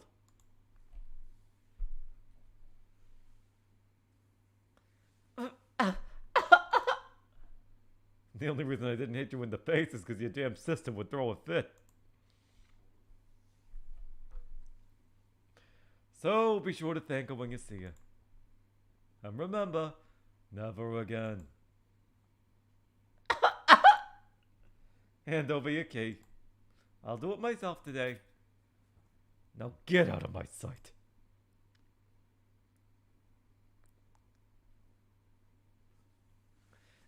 Yes, sir. I'm very sorry for everything, sir. I'm sure you are.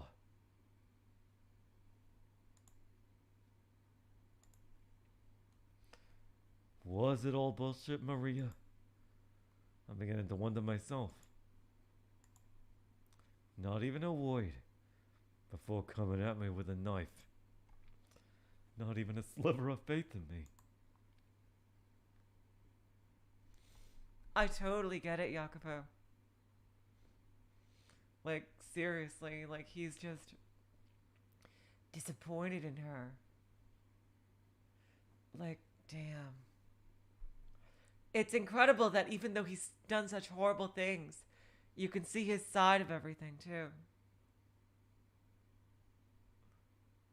He is a really fascinating character. Really. Incredibly fascinating and complex character. And yeah, Ji-chan, I get that too. Yeah, definitely. I've been at this long enough, and I still haven't learned my lesson. Oh, totally, Lambda. Totally. Absolutely. Definitely don't agree with his madness. Naive enough to think that maybe she would be different.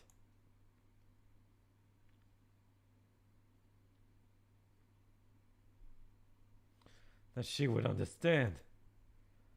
No matter what anyone else said about me.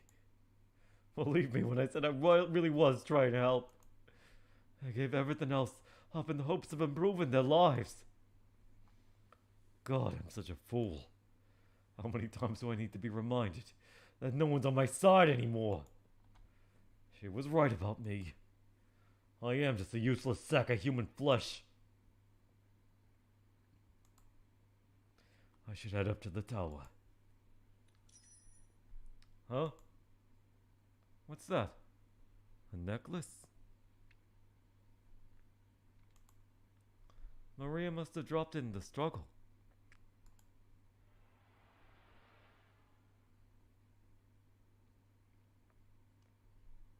Oh my god. So what'd you get her? As a big sister, I'll be happy to take the present out before you give it to her. Make sure you don't make too big an ass out of yourself.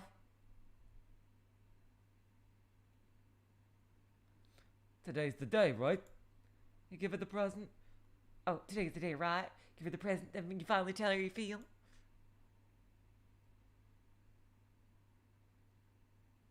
When she comes back, give her the necklace and tell you how you feel. And if it turns her down, we can all have a good laugh about it.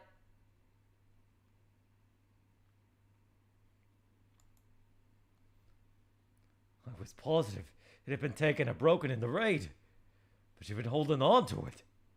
You've kept it for all these years. I would have figured you'd have thrown it away by now.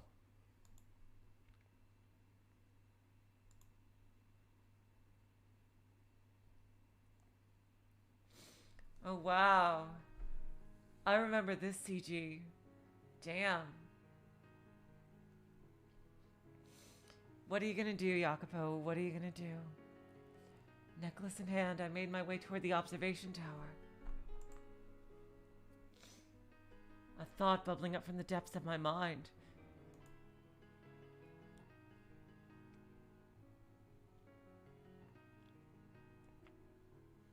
It was a wretched, unsightly thing, which only swelled as I drew nearer.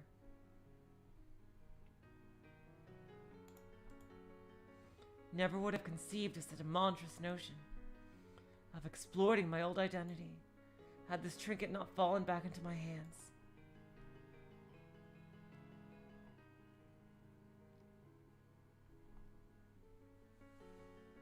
I shouldn't say CG, I should say background.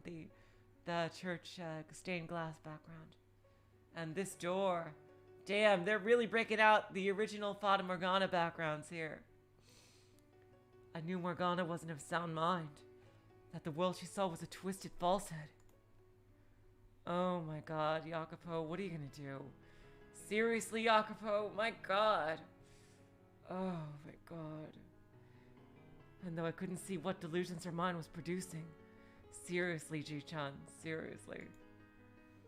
It was evident that the man I was now and the boy she once knew were two distinct entities in it.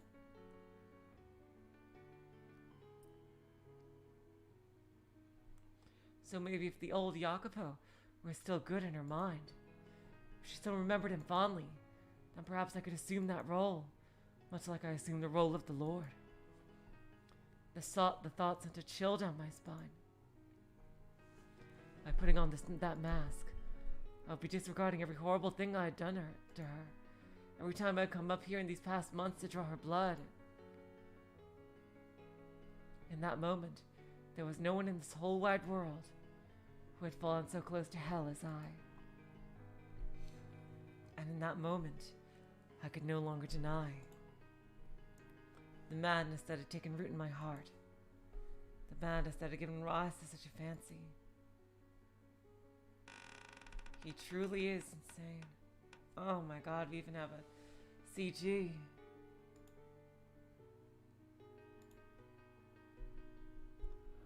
Morgana, do you know who I am? The Lord.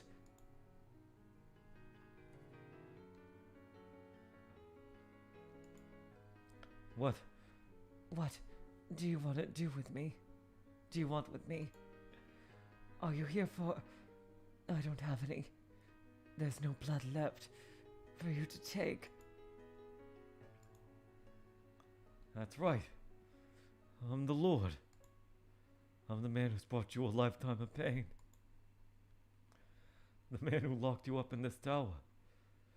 And the man who struck fear into your young heart 7 years ago. Yes, you did. I'll never forget. Now tell me, Morgana, do you know what this is? On your birthday 4 years ago. It's especially a great deal less creepy now that she's older, I have to say. A young man was going to give you this necklace as a present. Do you remember that young man? Or have you forgotten? Forgotten what a pleasant time that was.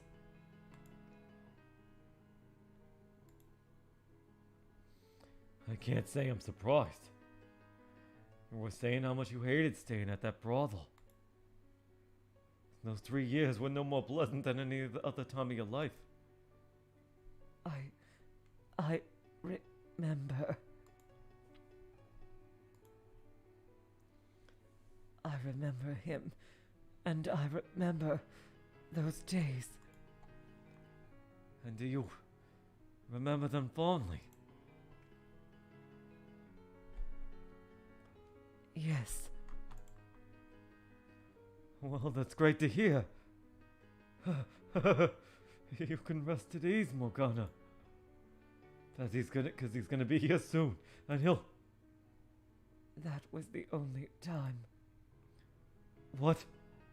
That was the only time in my life where I was actually happy. Except for those years. My life's been nothing but pain and misery.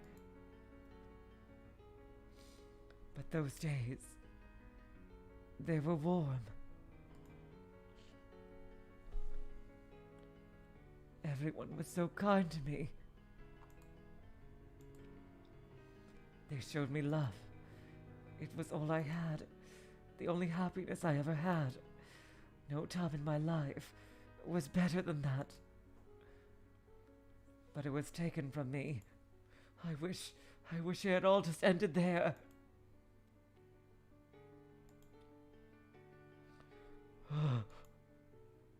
Her words were like I'd plunged through thin ice.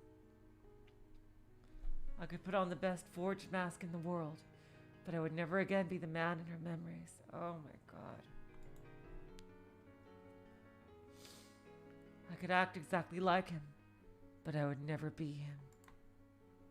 My hands were permanently stained with blood. The sharp smell of death hung around me like a cloud. I was a heartless killer, and anyone could see that. Never would I be able to smile like him, and never would I be able to share his dreams. The fact that I'd even had the idea to pretend to be my old self was proof in and of itself that I was too far gone. I'd reached the point where the real me was the imposter.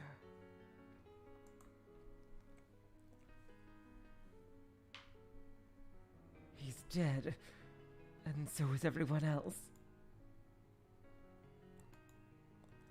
Why do you have that necklace, Lord? Did you kill him? Was that your doing too? So the best thing I could do was let Morgana have her pleasant memories unmolested. I've ruined enough for her already.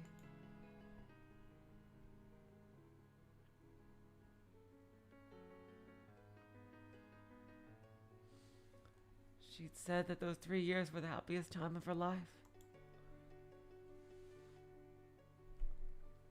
I couldn't tell her the truth now.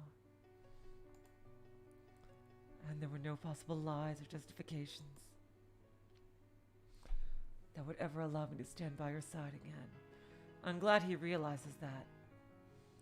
I'm glad he realizes that. But it doesn't keep it from being any more tragic. Oh my God.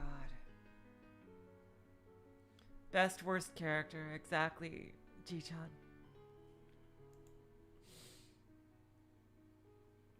You did, didn't you? I did. I killed the young man. We're going straight up Star Wars here, I see. I killed all of them. I killed and I killed.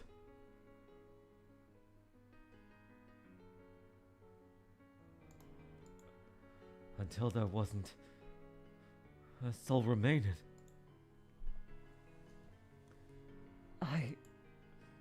I knew it. And ironically, at this moment, he's sealing his fate.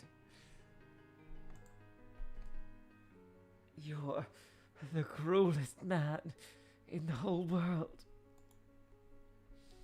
The most evil, irredeemable man to ever set foot on God's earth. That I am.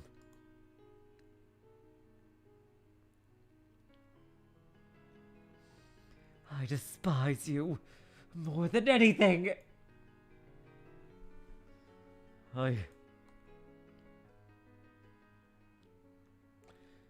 hate you.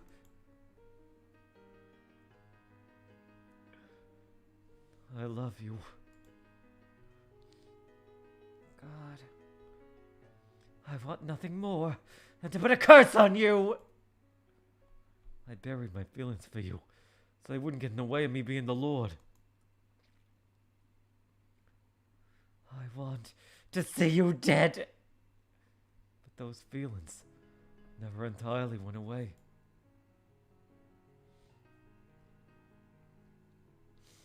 I tried to weigh what was more important to me, but I misread the scales.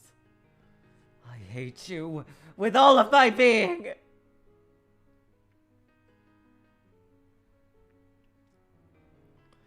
I lost any right. I had to say this years ago, but I want you to know, I truly do love you. I revile you, detest you, loathe you!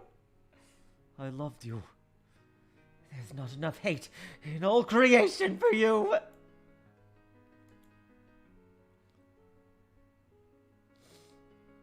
Tell me, what do you see when you look at me?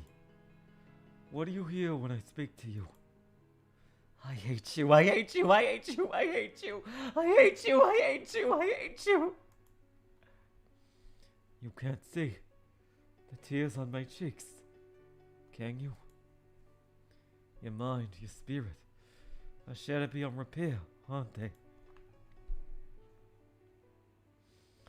You're not actually understanding anything I say, are you? You're not going to be able to remember any of this, are you? I hate you, I hate you, I hate you, I hate you, I hate you, I hate you, I hate you, I hate you! I hadn't realized it had gotten so bad. My eyes have been shut for far too long. To what was happening to you, to my own feelings, to everything. For so long I've avoided facing the truth. Not only did I fail to protect anything, I destroyed the one thing I cared about most with my own two hands. That's all I ever managed to do.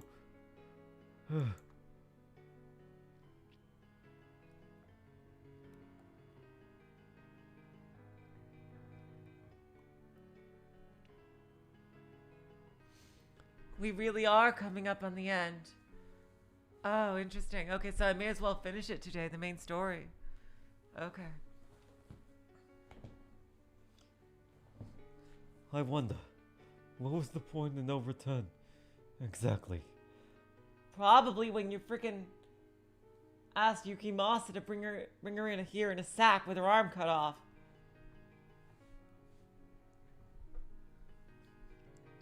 This isn't the world. I want to show you it all. I, of all people, should have done everything in my power to ensure those good days never ended. But any apology I make would just ring hollow.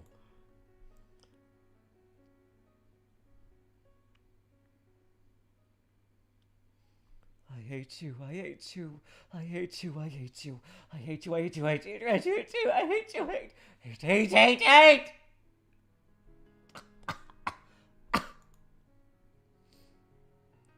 It seems my being here isn't doing your mental state any favors. So we'll leave your food here and get out. I hate you, I hate you, I hate you, I hate you, I hate you, I would like to tell you this though. Even if I'm fairly certain you don't understand what I'm saying. Tomorrow's the first day of the Harvest Festival. And when it comes, I'm gonna finally do something I've been considering for a long time. I'm gonna set you free. Why don't you do it now, you God.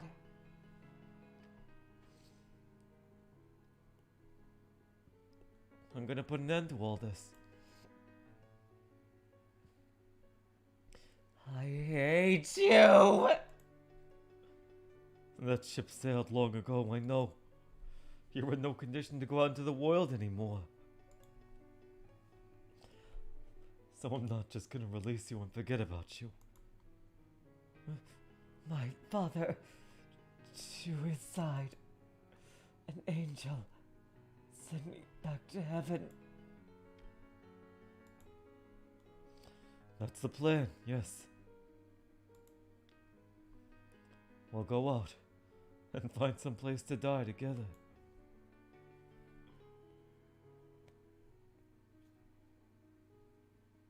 For as long as I've had the throne, a part of me had wanted to say, I'm done, I have no need of this anymore.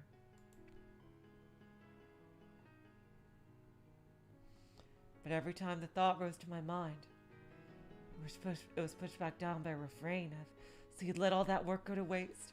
Everything you sacrificed to get here? Back and forth the voices would go, day in and day out. In reality, it wasn't pride or a desire to hold on to my power that stopped me from doing this sooner. But the fear that everything I'd worked so hard for would be for naught. But now that I saw death looming over her, it was clear that only greater, more crushing despair awaited me.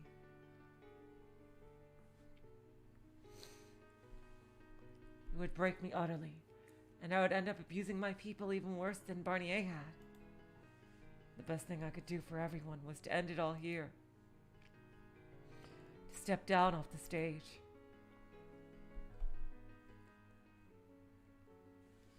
Morgana wanted release from her agony, and death was the only path she would find it down. My sickness was worsening by the day, and death the only thing that could cure me. I chose the Harvest Festival in part because it seemed like a fitting end. I wonder how everyone else died, though. But more because with everyone distracted by festivities, they weren't as likely to notice the Lord had gone missing.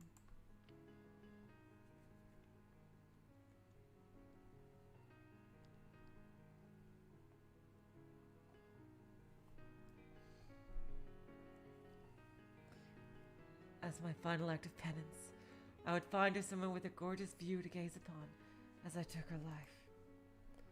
Somewhere you could see almost over the horizon. Somewhere where the sun shone bright and proud.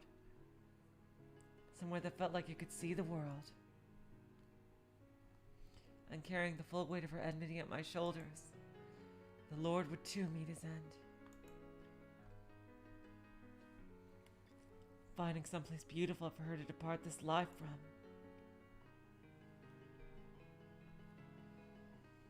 Was all I could do to ease her pain. Goddamn freaking 10th century medical technology. All I could do to provide her a peaceful repose. All I could do to pay for all I had done.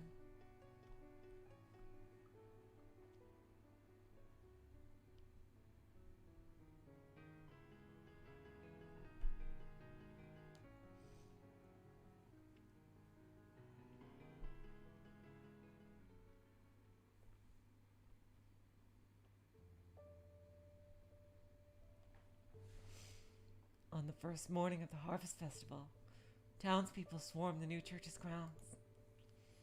When I arrived, there were wide smiles on everyone's faces, from the young to the old, from those here to partake of the church's charity to well-off churchgoers. Everyone was in good spirits. It's a festival! Looks like everything's got flowers on it. Quite the impressive event you've put together. The decorations are a bit on the thin side, perhaps, but for a church, any more and starts looking garish. They can go ham all they want down in the square. You don't seem very enthusiastic. Why would I be? You spent so much time preparing for it. I assumed you would be more excited. As if. This is all politics, not fun and games. An effort to bring unity to my people, you could say. I don't understand you at all. How can you spend so much time doing something you don't enjoy? I don't give a rat's ass if you understand me. Fair enough, I suppose. When I first met you, I thought money and power were all you desired. But I've come to realize that's not the case. I'm beginning to think you're hardly a bad man after all. Well, yeah, even Jacopo disagrees. I knew you were an idiot, but I didn't realize you were that foolish. And again, something tells me you don't consider yourself a bad person either, and you're a freaking serial killer. How can you possibly say I'm not a bad man knowing all I've done? That's also fair.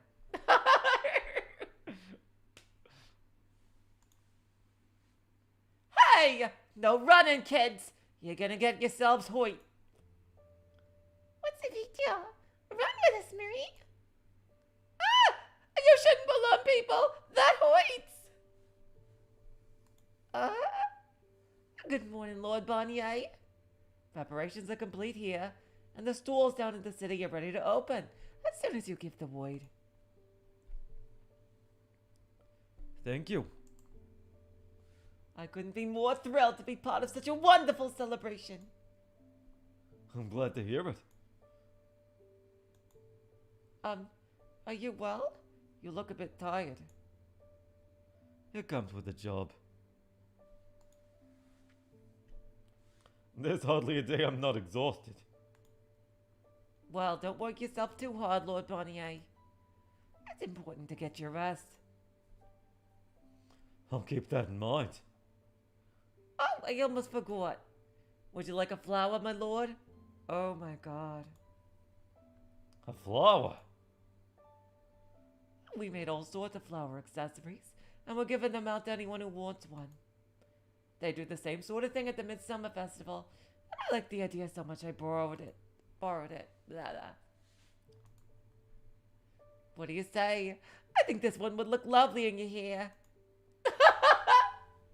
I'll pass. Oh, that's a shame. And what say you, Mr. Bodyguard? Care for a flower? No. Go on, take it. Don't let their efforts go to waste. Very well. I'll take one then.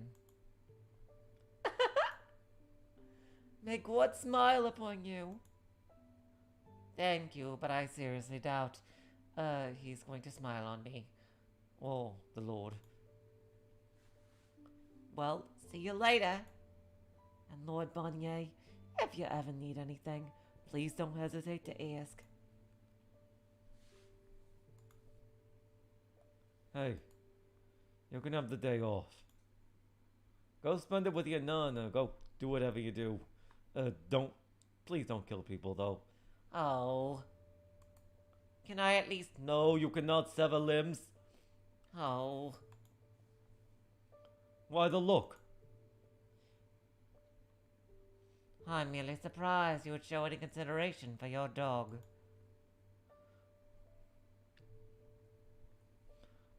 Well, it is a special occasion.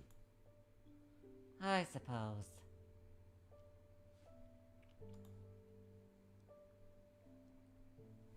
Needless to say, watch out for yourself. You were assailed just last night. I didn't realize you were even capable of consoling. It is a special occasion. Huh. We'll take care of our usual business this afternoon. She'll be able to bring in a little more food than usual as well. Understood. Until then. Until then.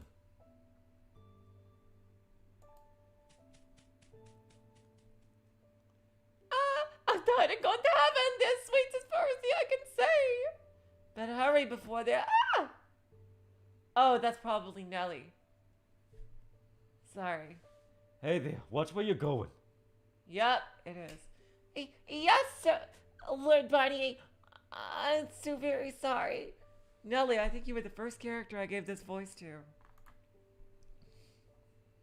Well, if it isn't Mel's sister, getting your cameo in before the end of the story?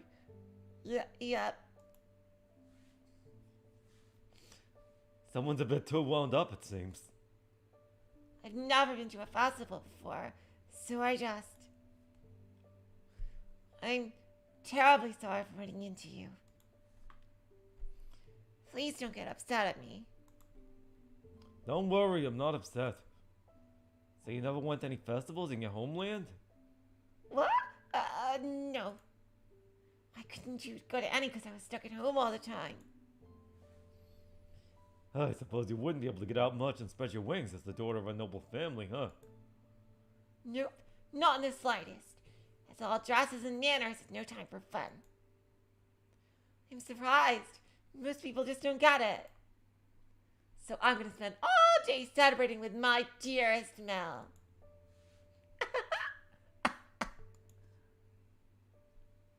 That's what the festival's for. But don't go too crazy. I'm told you're not in the best of health. Yeah, but I'm feeling wonderful today, so I'll be fine. You look anything but, Quill. The festival isn't just for one day. So if you find yourself feeling unwell, let someone know right away and then get some rest. Understood? Yes, sir. Nellie, where'd you run off to? Nellie? What business do you have with my sister? Dearest Mell? I'm begging you, don't hurt her. I'm not sure what this looks like to you, but I haven't touched her. What's gotten into you, dearest Mell? The Lord was just concerned about me. Concerned? Him? Not in 1,000 years.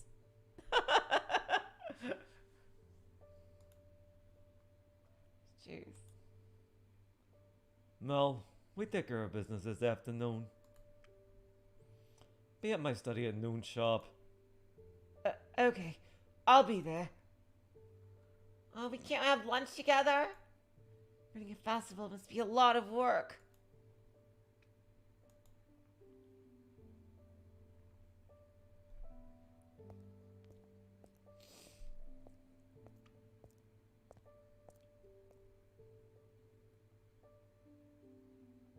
I could hear the sounds of countless people making merry outside, but my mind was elsewhere.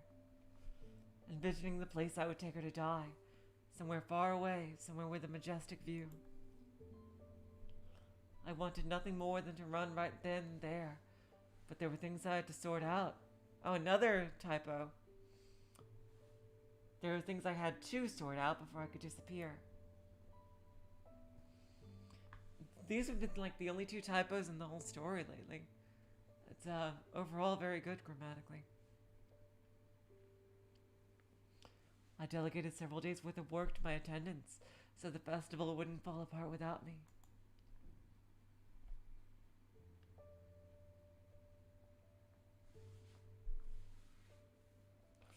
My mind may have already been made up, but it was still my responsibility as Lord to ensure everything ran smoothly so long as I remained on the throne. But all I could do was pray that someone much more qualified, someone of actual royal descent, stopped in to take my place. I mean, it's not like the village is gonna freaking burst into flames the second I die. And before I knew it, noon was upon me. As the bell chimed 12, the 3 of us climbed the observation tower for the last time. The plan was to deliver Morgana her food, then send the other 2 back outside, so I could take her somewhere far, far away. I think by this point, but when we opened the door, yep, her spirit had already left her body.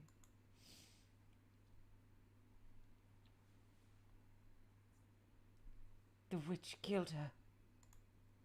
The blood of the witch killed my sister!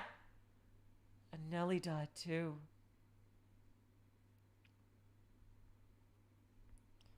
Oh my God. The wine you're drinking is no medicine. It's the blood of the witch! You are drinking witch blood! Ah! Oh boy, here we go. There goes another one. What's going on? We were told it was a miracle elixir. Here we go. You're saying we've been drinking a witch's blood? Please, everyone, don't panic. This must be some kind of mistake. A mistake? A girl is dead because of this mistake. No, this whole thing was a sham from the very beginning. You and the Lord working together, buying our favor with this rubbish. Please, calm down, everyone. Death to all the devil's deceitful minions! Oh God. So it's actually random guy. Oh God. Death, death, death, death! Oh God. Stop it. Stay away from her. Get back. Oh boy. He's about to go sicko mode. Death to him too. Ah! That's what you get for coming in and making such a mess of our country, foreigner. Where all these damn outsiders are getting better treatment than the rest of us anyway. The Lord's a traitor to his own land. He doesn't deserve to be on the throne. We'll take the city back, free it from his corrupted grasp. Death to the traitor! Did they actually kill Yukimasa? No fucking way.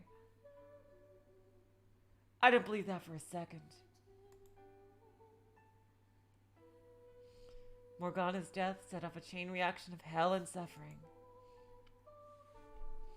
Perhaps it was fate, or her intense animosity made manifest. I'd say the second one. All I knew for sure was what I could see. That the world was crumbling around me.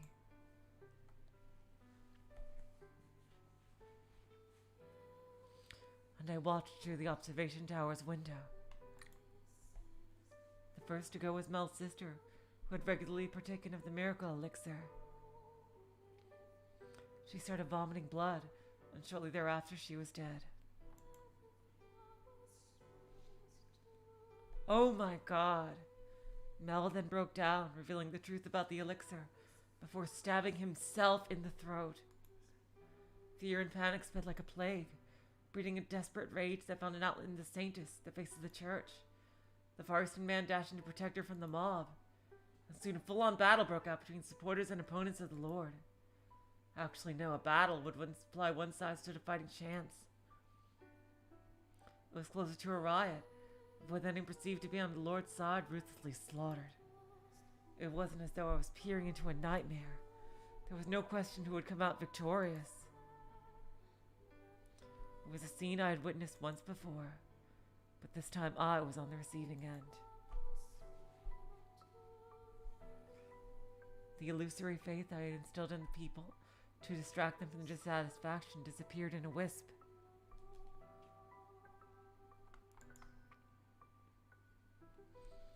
And upon discovering it was all based on a lie, that dissatisfaction came flooding back stronger than ever. God damn it, Mell! No wonder freaking, no wonder freaking Michelle hates him. Like, seriously.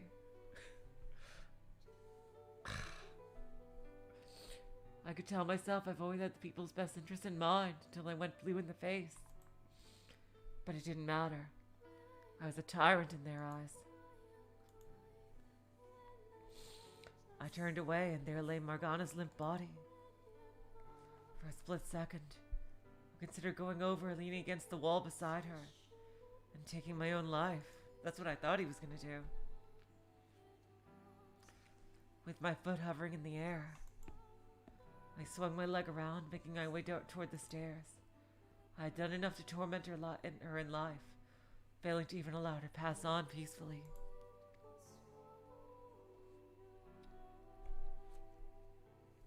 It would be cruel and disrespectful to force her to be with me, the man she despised more than any in the world, in death as well. I'm glad he realizes that. And as I was still the Lord, having not yet stepped off the throne, the right thing to do would be facing the wrath I had wrought. For a second I wondered if maybe Lord Barnier had greeted us thinking the same thing. The revolution 4 years ago was also a foregone conclusion. But he didn't run. He stayed and waited for us to arrive. Perhaps it was partially pride.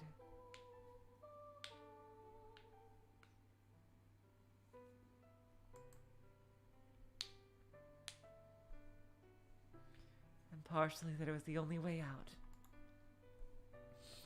We had lived as lords. We have ruled as lords. And when the time came to harvest the seeds we had sown, we would die as we had lived.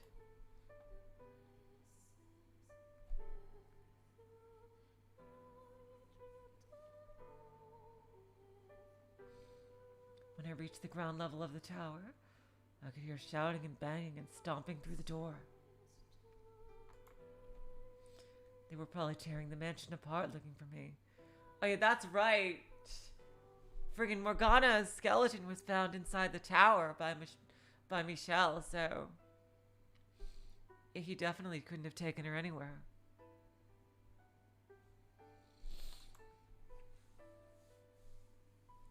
Find him, they cried. Dethrone him, they cried. Burn him, they cried. I felt wow, damn. They're really kind of slipping here in the final chapter here. I felt a slight pang of nostalgia as I listened to them, remembering when I had been in their position.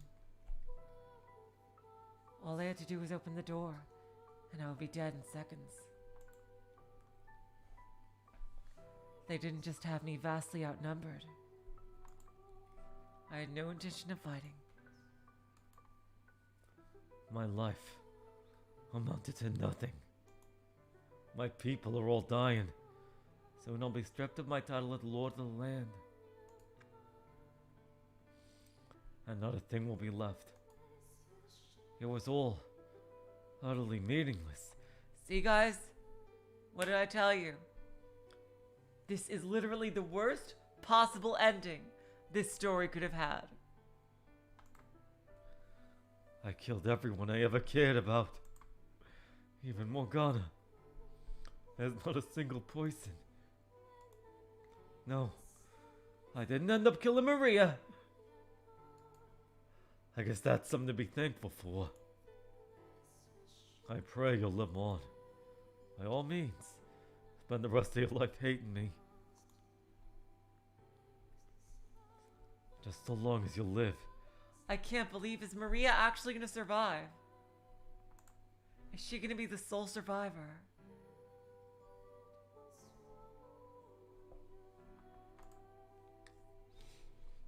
And now off I go.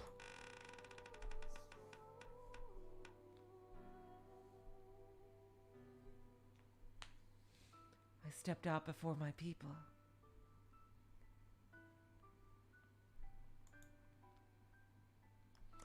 And a dozen bloodshot gazes snapped onto me all at once. I raised my hand in preparation to give them a few parting words, but lowered it again without saying anything. There was nothing for me to say anymore. Nor did I have the willpower to produce words.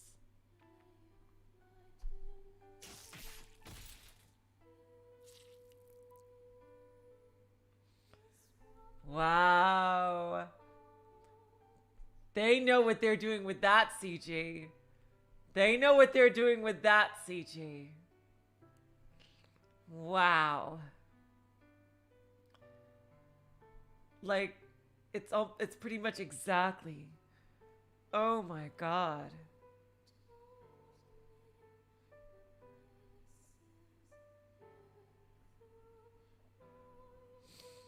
They impaled me from head to toe with sickles and pitchforks, and all manner of deadly implements.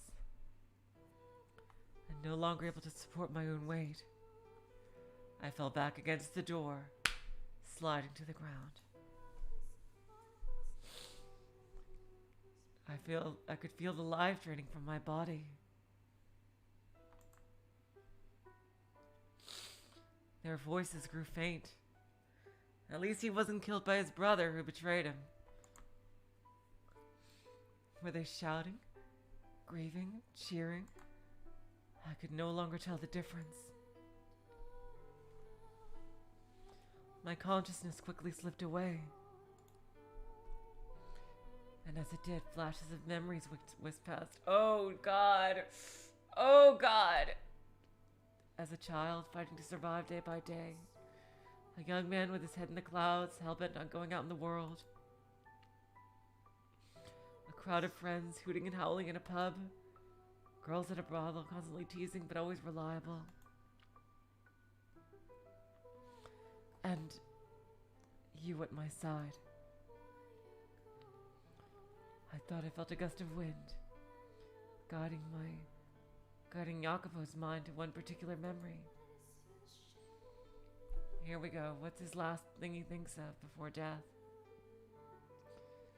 I don't need to see the world. All I want is...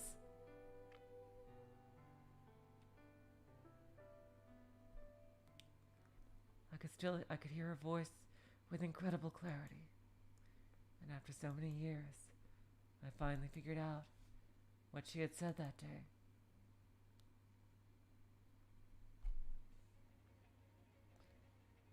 I don't need to see the world. All I want is to find our home. She just wanted a home. God damn it! This is an epic ending song. Not long after we met, I told her that I thought we might come from the same region, and that perhaps if you went back far enough, you might even find we shared a bloodline. And she remembered. Nearly 3 years later, she still remembered that insignificant conversation. Which was why she didn't want to see the world. She was more than happy just to find the land from which we came. I never needed to reign supreme. I never needed the favor of the masses. All I needed to do was go looking for that little pocket of tranquility. Oh my God.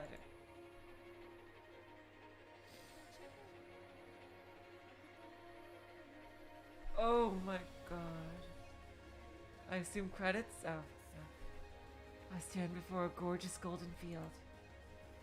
Flowers bloom all around, swaying in the warm breeze.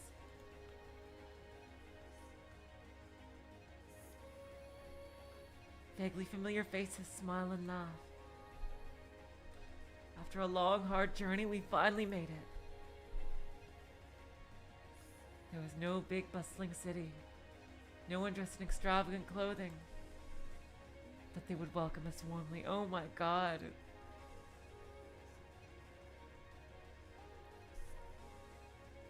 Welcome us as kin. It's a quiet land, not a trace of strife.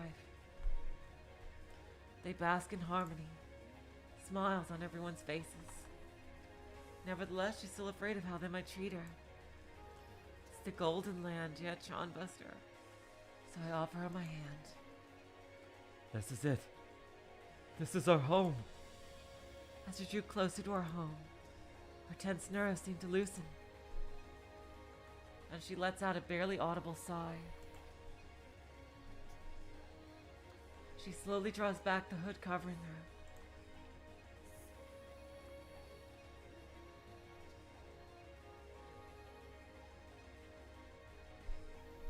The soft light of the sun shining down. To reveal for the first time her face. A beautiful girl stands there. So enchanting I find myself at a loss for words. A smile rises to her face, now free of the hideous marks that once covered it. A smile brighter than I've ever before seen. The lush fields stretching out behind her accentuate the glimmering gold of her eyes. I stand there silently taking in the sight. Her braids flutter in the breeze. Sky blue as sapphire drapes the scenery. She isn't a witch here, she's an ordinary girl. And me, an ordinary boy. We have no power, no extraordinary abilities. I can't think of anything more wonderful.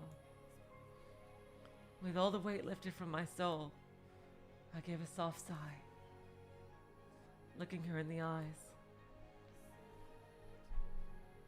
And then I chuckle, remembering something she once said. And you told me to prepare to be let down.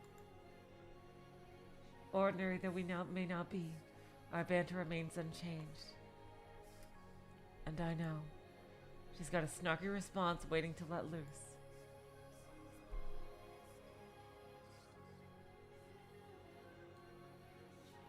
This is that what I could have had if I'd made the right choices. What I wanted more than anything in the world. There we go.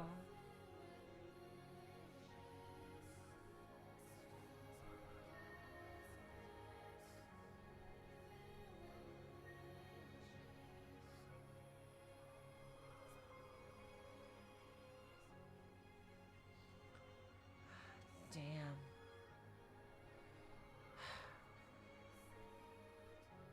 Art Moyataro, an incredible artist.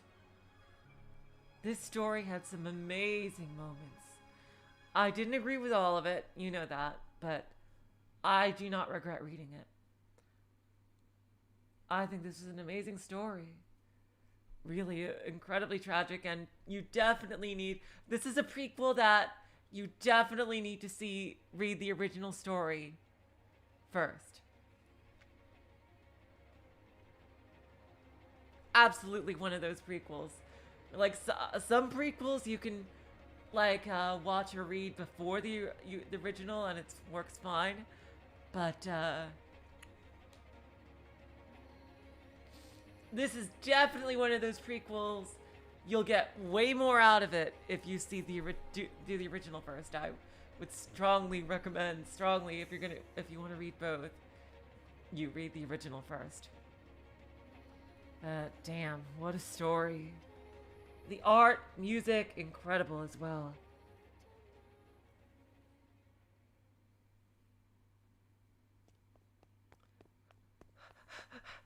Oh God. Here we go, Maria. Oh, she lived. God damn. Everyone's lost their fucking minds. I need to get the hell out of Dodge, and fast. On the first day of the Harvest Festival, I got this crazy bad sinking feeling. So I went to check out the new church across the bridge. Some kind of riot or uprising or something had happened. Oh no. But it was all finished by the time I got there, and now we get to see what happens to Maria. And not long after, the truth of what the Lord had been doing came to light. I wish I'd never heard a damn thing. I didn't need anyone to tell me he wasn't the guy I grew up with. But never in my wildest dreams I had imagined he was that far gone. All the time in the world wasn't enough to make sense of that. The valuable asset he had been storing in the observation tower was, of all fucking things, the girl we've been looked after a few years back, Morgana. But the madness didn't end there. The witch was the miracle blood I've been talking about. Well, that was her too. My mind was so scrambled I wasn't sure what to be more stunned by. But I had far less time to organize my thoughts or vent my frustration than I could have imagined. If I were smart, I would have left town the instant I learned the truth. After the riot, a strange sickness began spreading through the city. Here we go. If you caught it, your skin would start turning black. Then before long, you'd be vomiting blood. The curse. Anyone who tried to treat it was infected themselves. The people called it the witch's curse. Yep. Get your hands out of the sand. There's no... I tried to say there's no such thing as curses, but I couldn't bring myself to finish. As much as I wanted to believe it wasn't, I was starting to think that maybe the curse was real. You know, this is when Morgana truly becomes the witch. And everything happens. Especially thinking back on the scene at the top of the tower. And she gets all her... Oh my god! The heavy air in the chamber. Her dead body's eyes wide open. Wow. The eerie glimmer in those eyes. That I was pretty sure I hadn't imagined. Yep, this is when Morgana gets her powers. It was like I had stepped into another world. And I could barely keep myself vertical. If she really was a witch. Then yeah, that scene was a pretty damn convincing argument in favor of the existence of her curse. It didn't matter that she was dead. She was a ghost witch. And even me, the least superstitious girl around, was starting to consider it a possibility.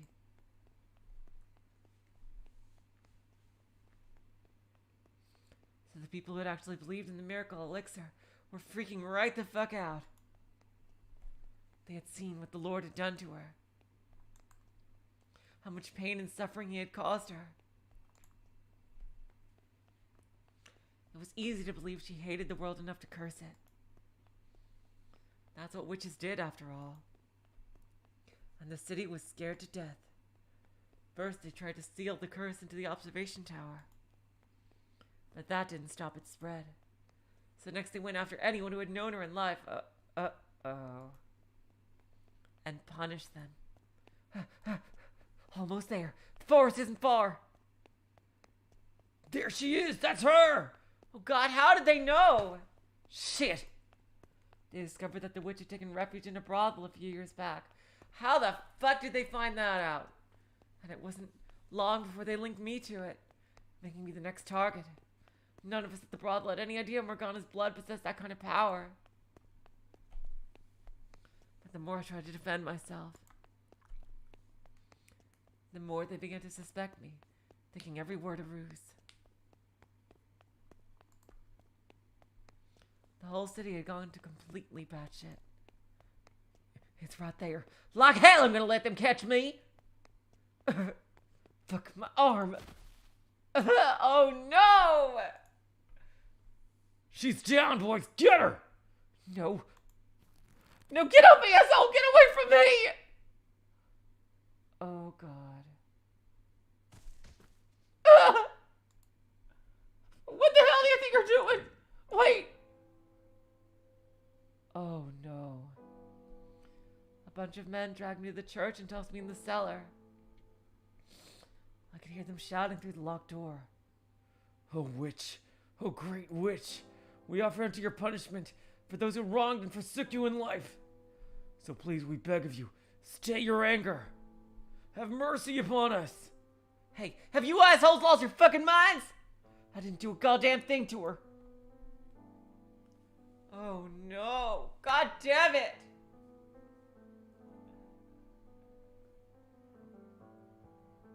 I never wronged her, and I sure as hell didn't forsake her.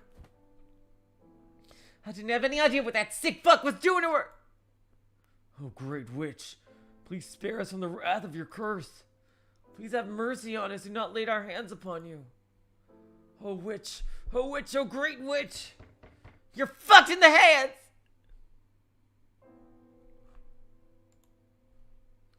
You're not accomplishing anything by putting me down here. So let me out, please. Let me out of here!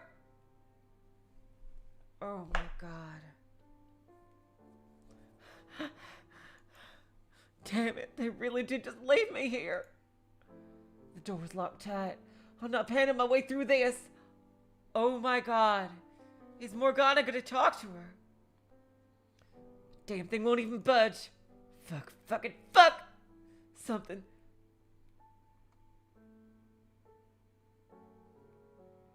This is the origin of the message in the basement.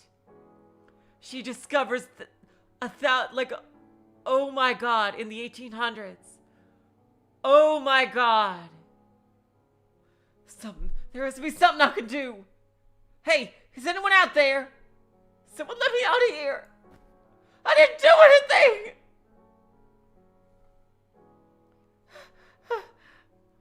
Oh my god. How long have I been in here? I'm so fucking thirsty. Food. That would be nice too. Someone, get me out of here. Please.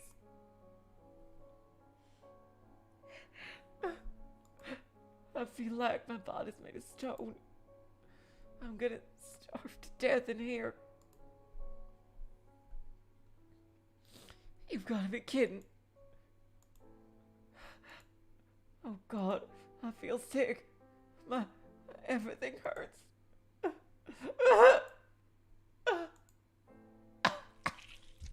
Oh god. What? Is that blood? My blood. It's so dark. I never noticed. All the black patches on my skin. Why? The curse? But I never did anything to y'all. Why would you curse me? She got caught up in it. Why, Morgana? What did I do?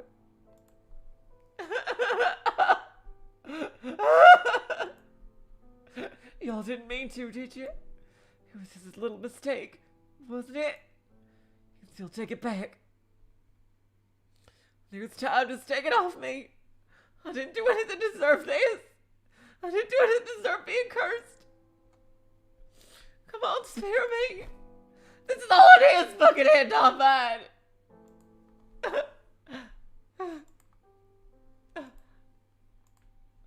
Is it because I didn't do anything? Is that it?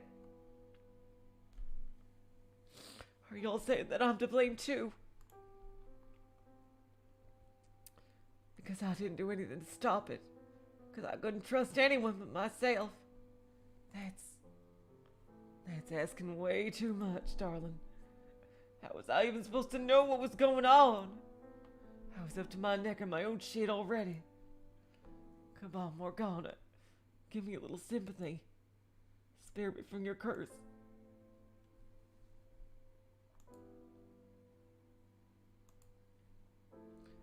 I can barely move my body at all. I feel like I'm all out of blood to cough up.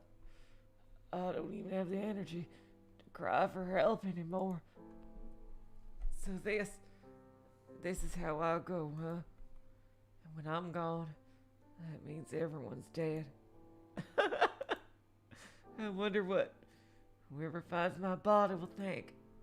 They'll probably think that I was one of them.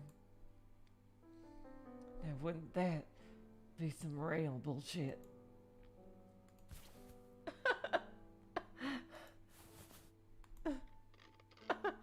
Look at me.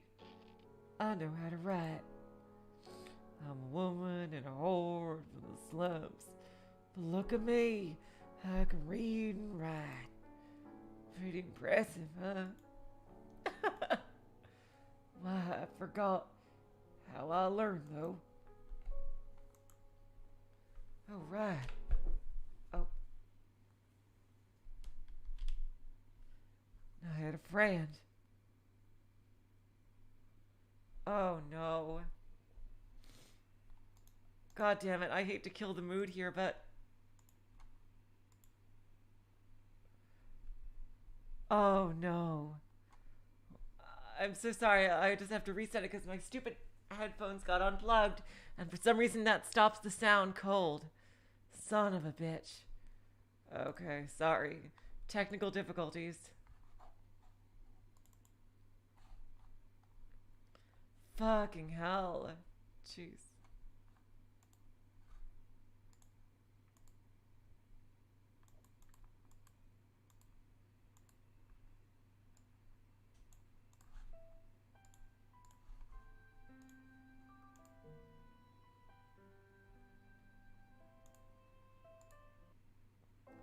Here we go. Back in a second, just like, there we go. Okay. Right. I had a friend who was doing some really important work. So I studied so I could help them out if they ever needed anything. I'll make sure write it all fancy and proper, so no one suspects it was written by a whore. See, I'd make kick-ass aid. Who were they, though? I can't remember anymore. You hear that? I'm innocent. The sinners are the ones who lived here. It was all them, not me. So if somehow there's something after this and our souls live on, please only curse them. They're the bad guys. It's all their fault. Jesus Christ. Who is this? Maria? Wake up, Maria. What? Oh, this must be a flashback. Oh my God. I've unlocked the door for you. Now get up. You don't be sleeping on that hard, cold floor. Morgana? What? How? You're dead. What is going on? Oh, I'm dead, am I? And you must be half asleep still. Oh no. She's talking to Ghost Morgana. Witch Morgana. This isn't a flashback. But I... No. That's enough of that. Let's get you out of here, shall we? How? I can barely move. I think you'll find that untrue, my dear. Go on. Stand up. You were right. I can move. I feel better than ever. It's like just imagining all the pain. See? What did I tell you? Did she use her powers for good at first? Now come. Let's get out of this dreadful place. Oh my God! They're waiting for you. Huh? There's 7 minutes left? Damn, I didn't think... I think she's giving her like a good afterlife here. Not even 7 minutes left. Thank you, apparition. Oh, it's about time you showed up, boss. What? Oh my God, what's going on? Yay! I'm so happy and so glad you're okay. I've been worried out of my mind. Jaren? I was told you were killed. Say what? Do you really want me that dead, but that bad, boss? Did I goof up on the job? No, I never said that. And y'all are model worker too. I've always been glad to have y'all around. Really? Maria said something nice about me.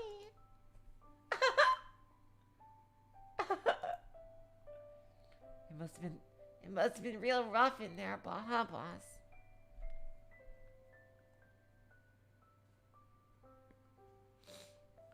Can't believe all those bad men would just lock you up. It's not nice. How's the city doing? Have things cleared up? What is going on? You can rest easy. Everything's all radio now.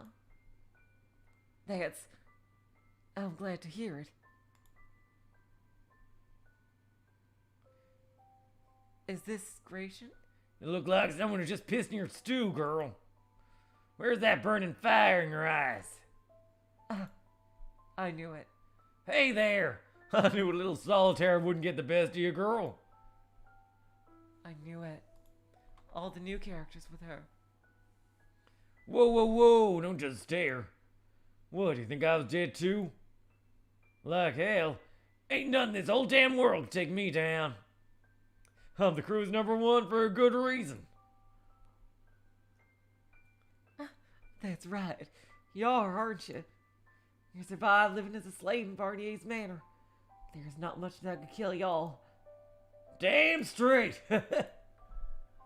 Don't you worry about nothing. As long as I'm around, nothing can touch our slums. Yeah, I believe you. So hey, if y'all are alive, does that mean... That it does. We're all alive.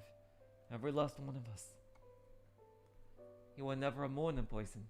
But this is a bit ridiculous, don't you think? Jacopo, is that really y'all?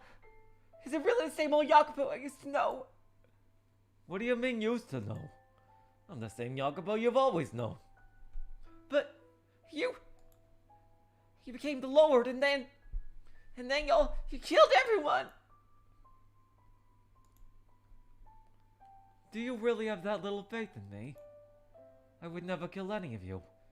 You know that. Just look around. Does anyone look dead to you? 'Cause they sure look alive to me.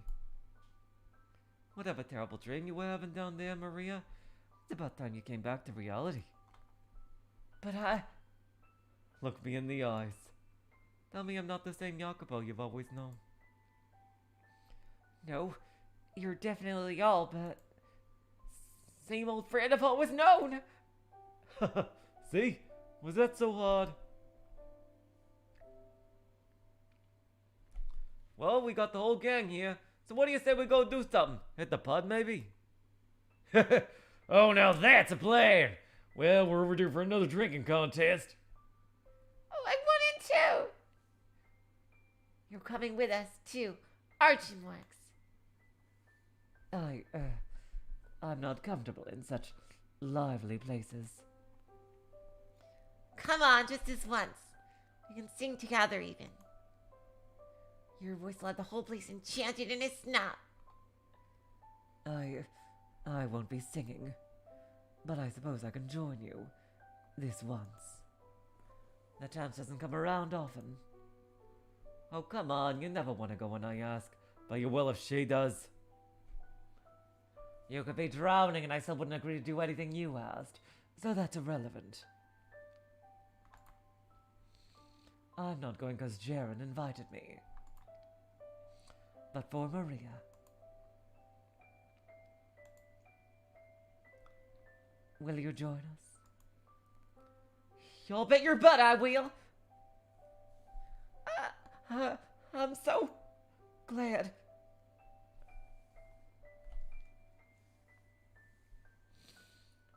What is going on? Oh, God. Oh, no.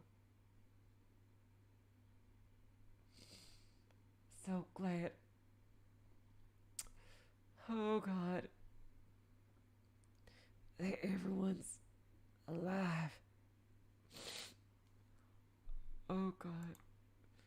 It was all a dream. Just a bad dream. I knew it. None of that could ever happen to us. Save a seat for me, guys. I'm coming.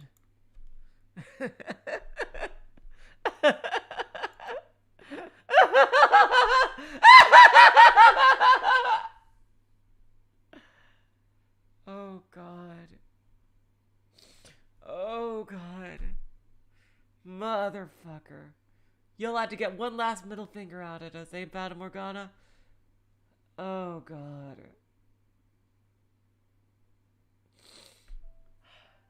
Son of a bitch. Well, we spent an extra hour doing it, but I think it was well worth it. That's the end of the main story.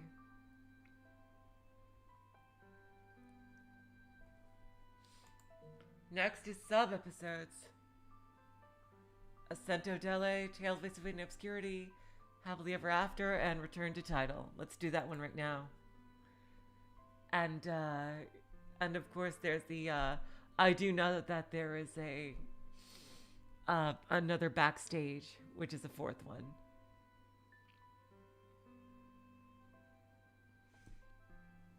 So yeah, the next few streams will be these sub episodes. I know this one is the longest out of all these. And so yeah, this one might take more than one stream, and then Love is in the suggestions, Tron Buster. I'll think about that one. That's definitely something to consider. Here we go, you guys. Thank you all so much for joining me for the end of the main story here. Let me just make that clear. I didn't realize we were getting there this stream. So let me just change the title quickly. And yeah, I'm definitely going to start with the Cento Dele first. Apparition.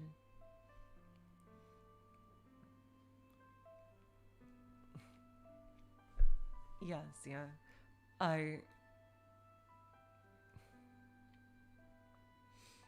That one might take more than one stream based on what I've seen, but the other two will definitely, I think, be one stream in their own, and then one last stream for the whatchamacallit, thingamabobbers, yeah, backstage. So yeah, 14 streams overall for this should be. Don't quote me on that though. All right, guys, it's been long enough. Sorry, G-Tron, I'm sorry. Until next time, I will say. And Arch Nellico on Thursday, and on Friday we'll start the side stories. So until next time, I will say, so long, farewell, auf Wiedersehen, good night. You are all the sweetest of hearts. See ya.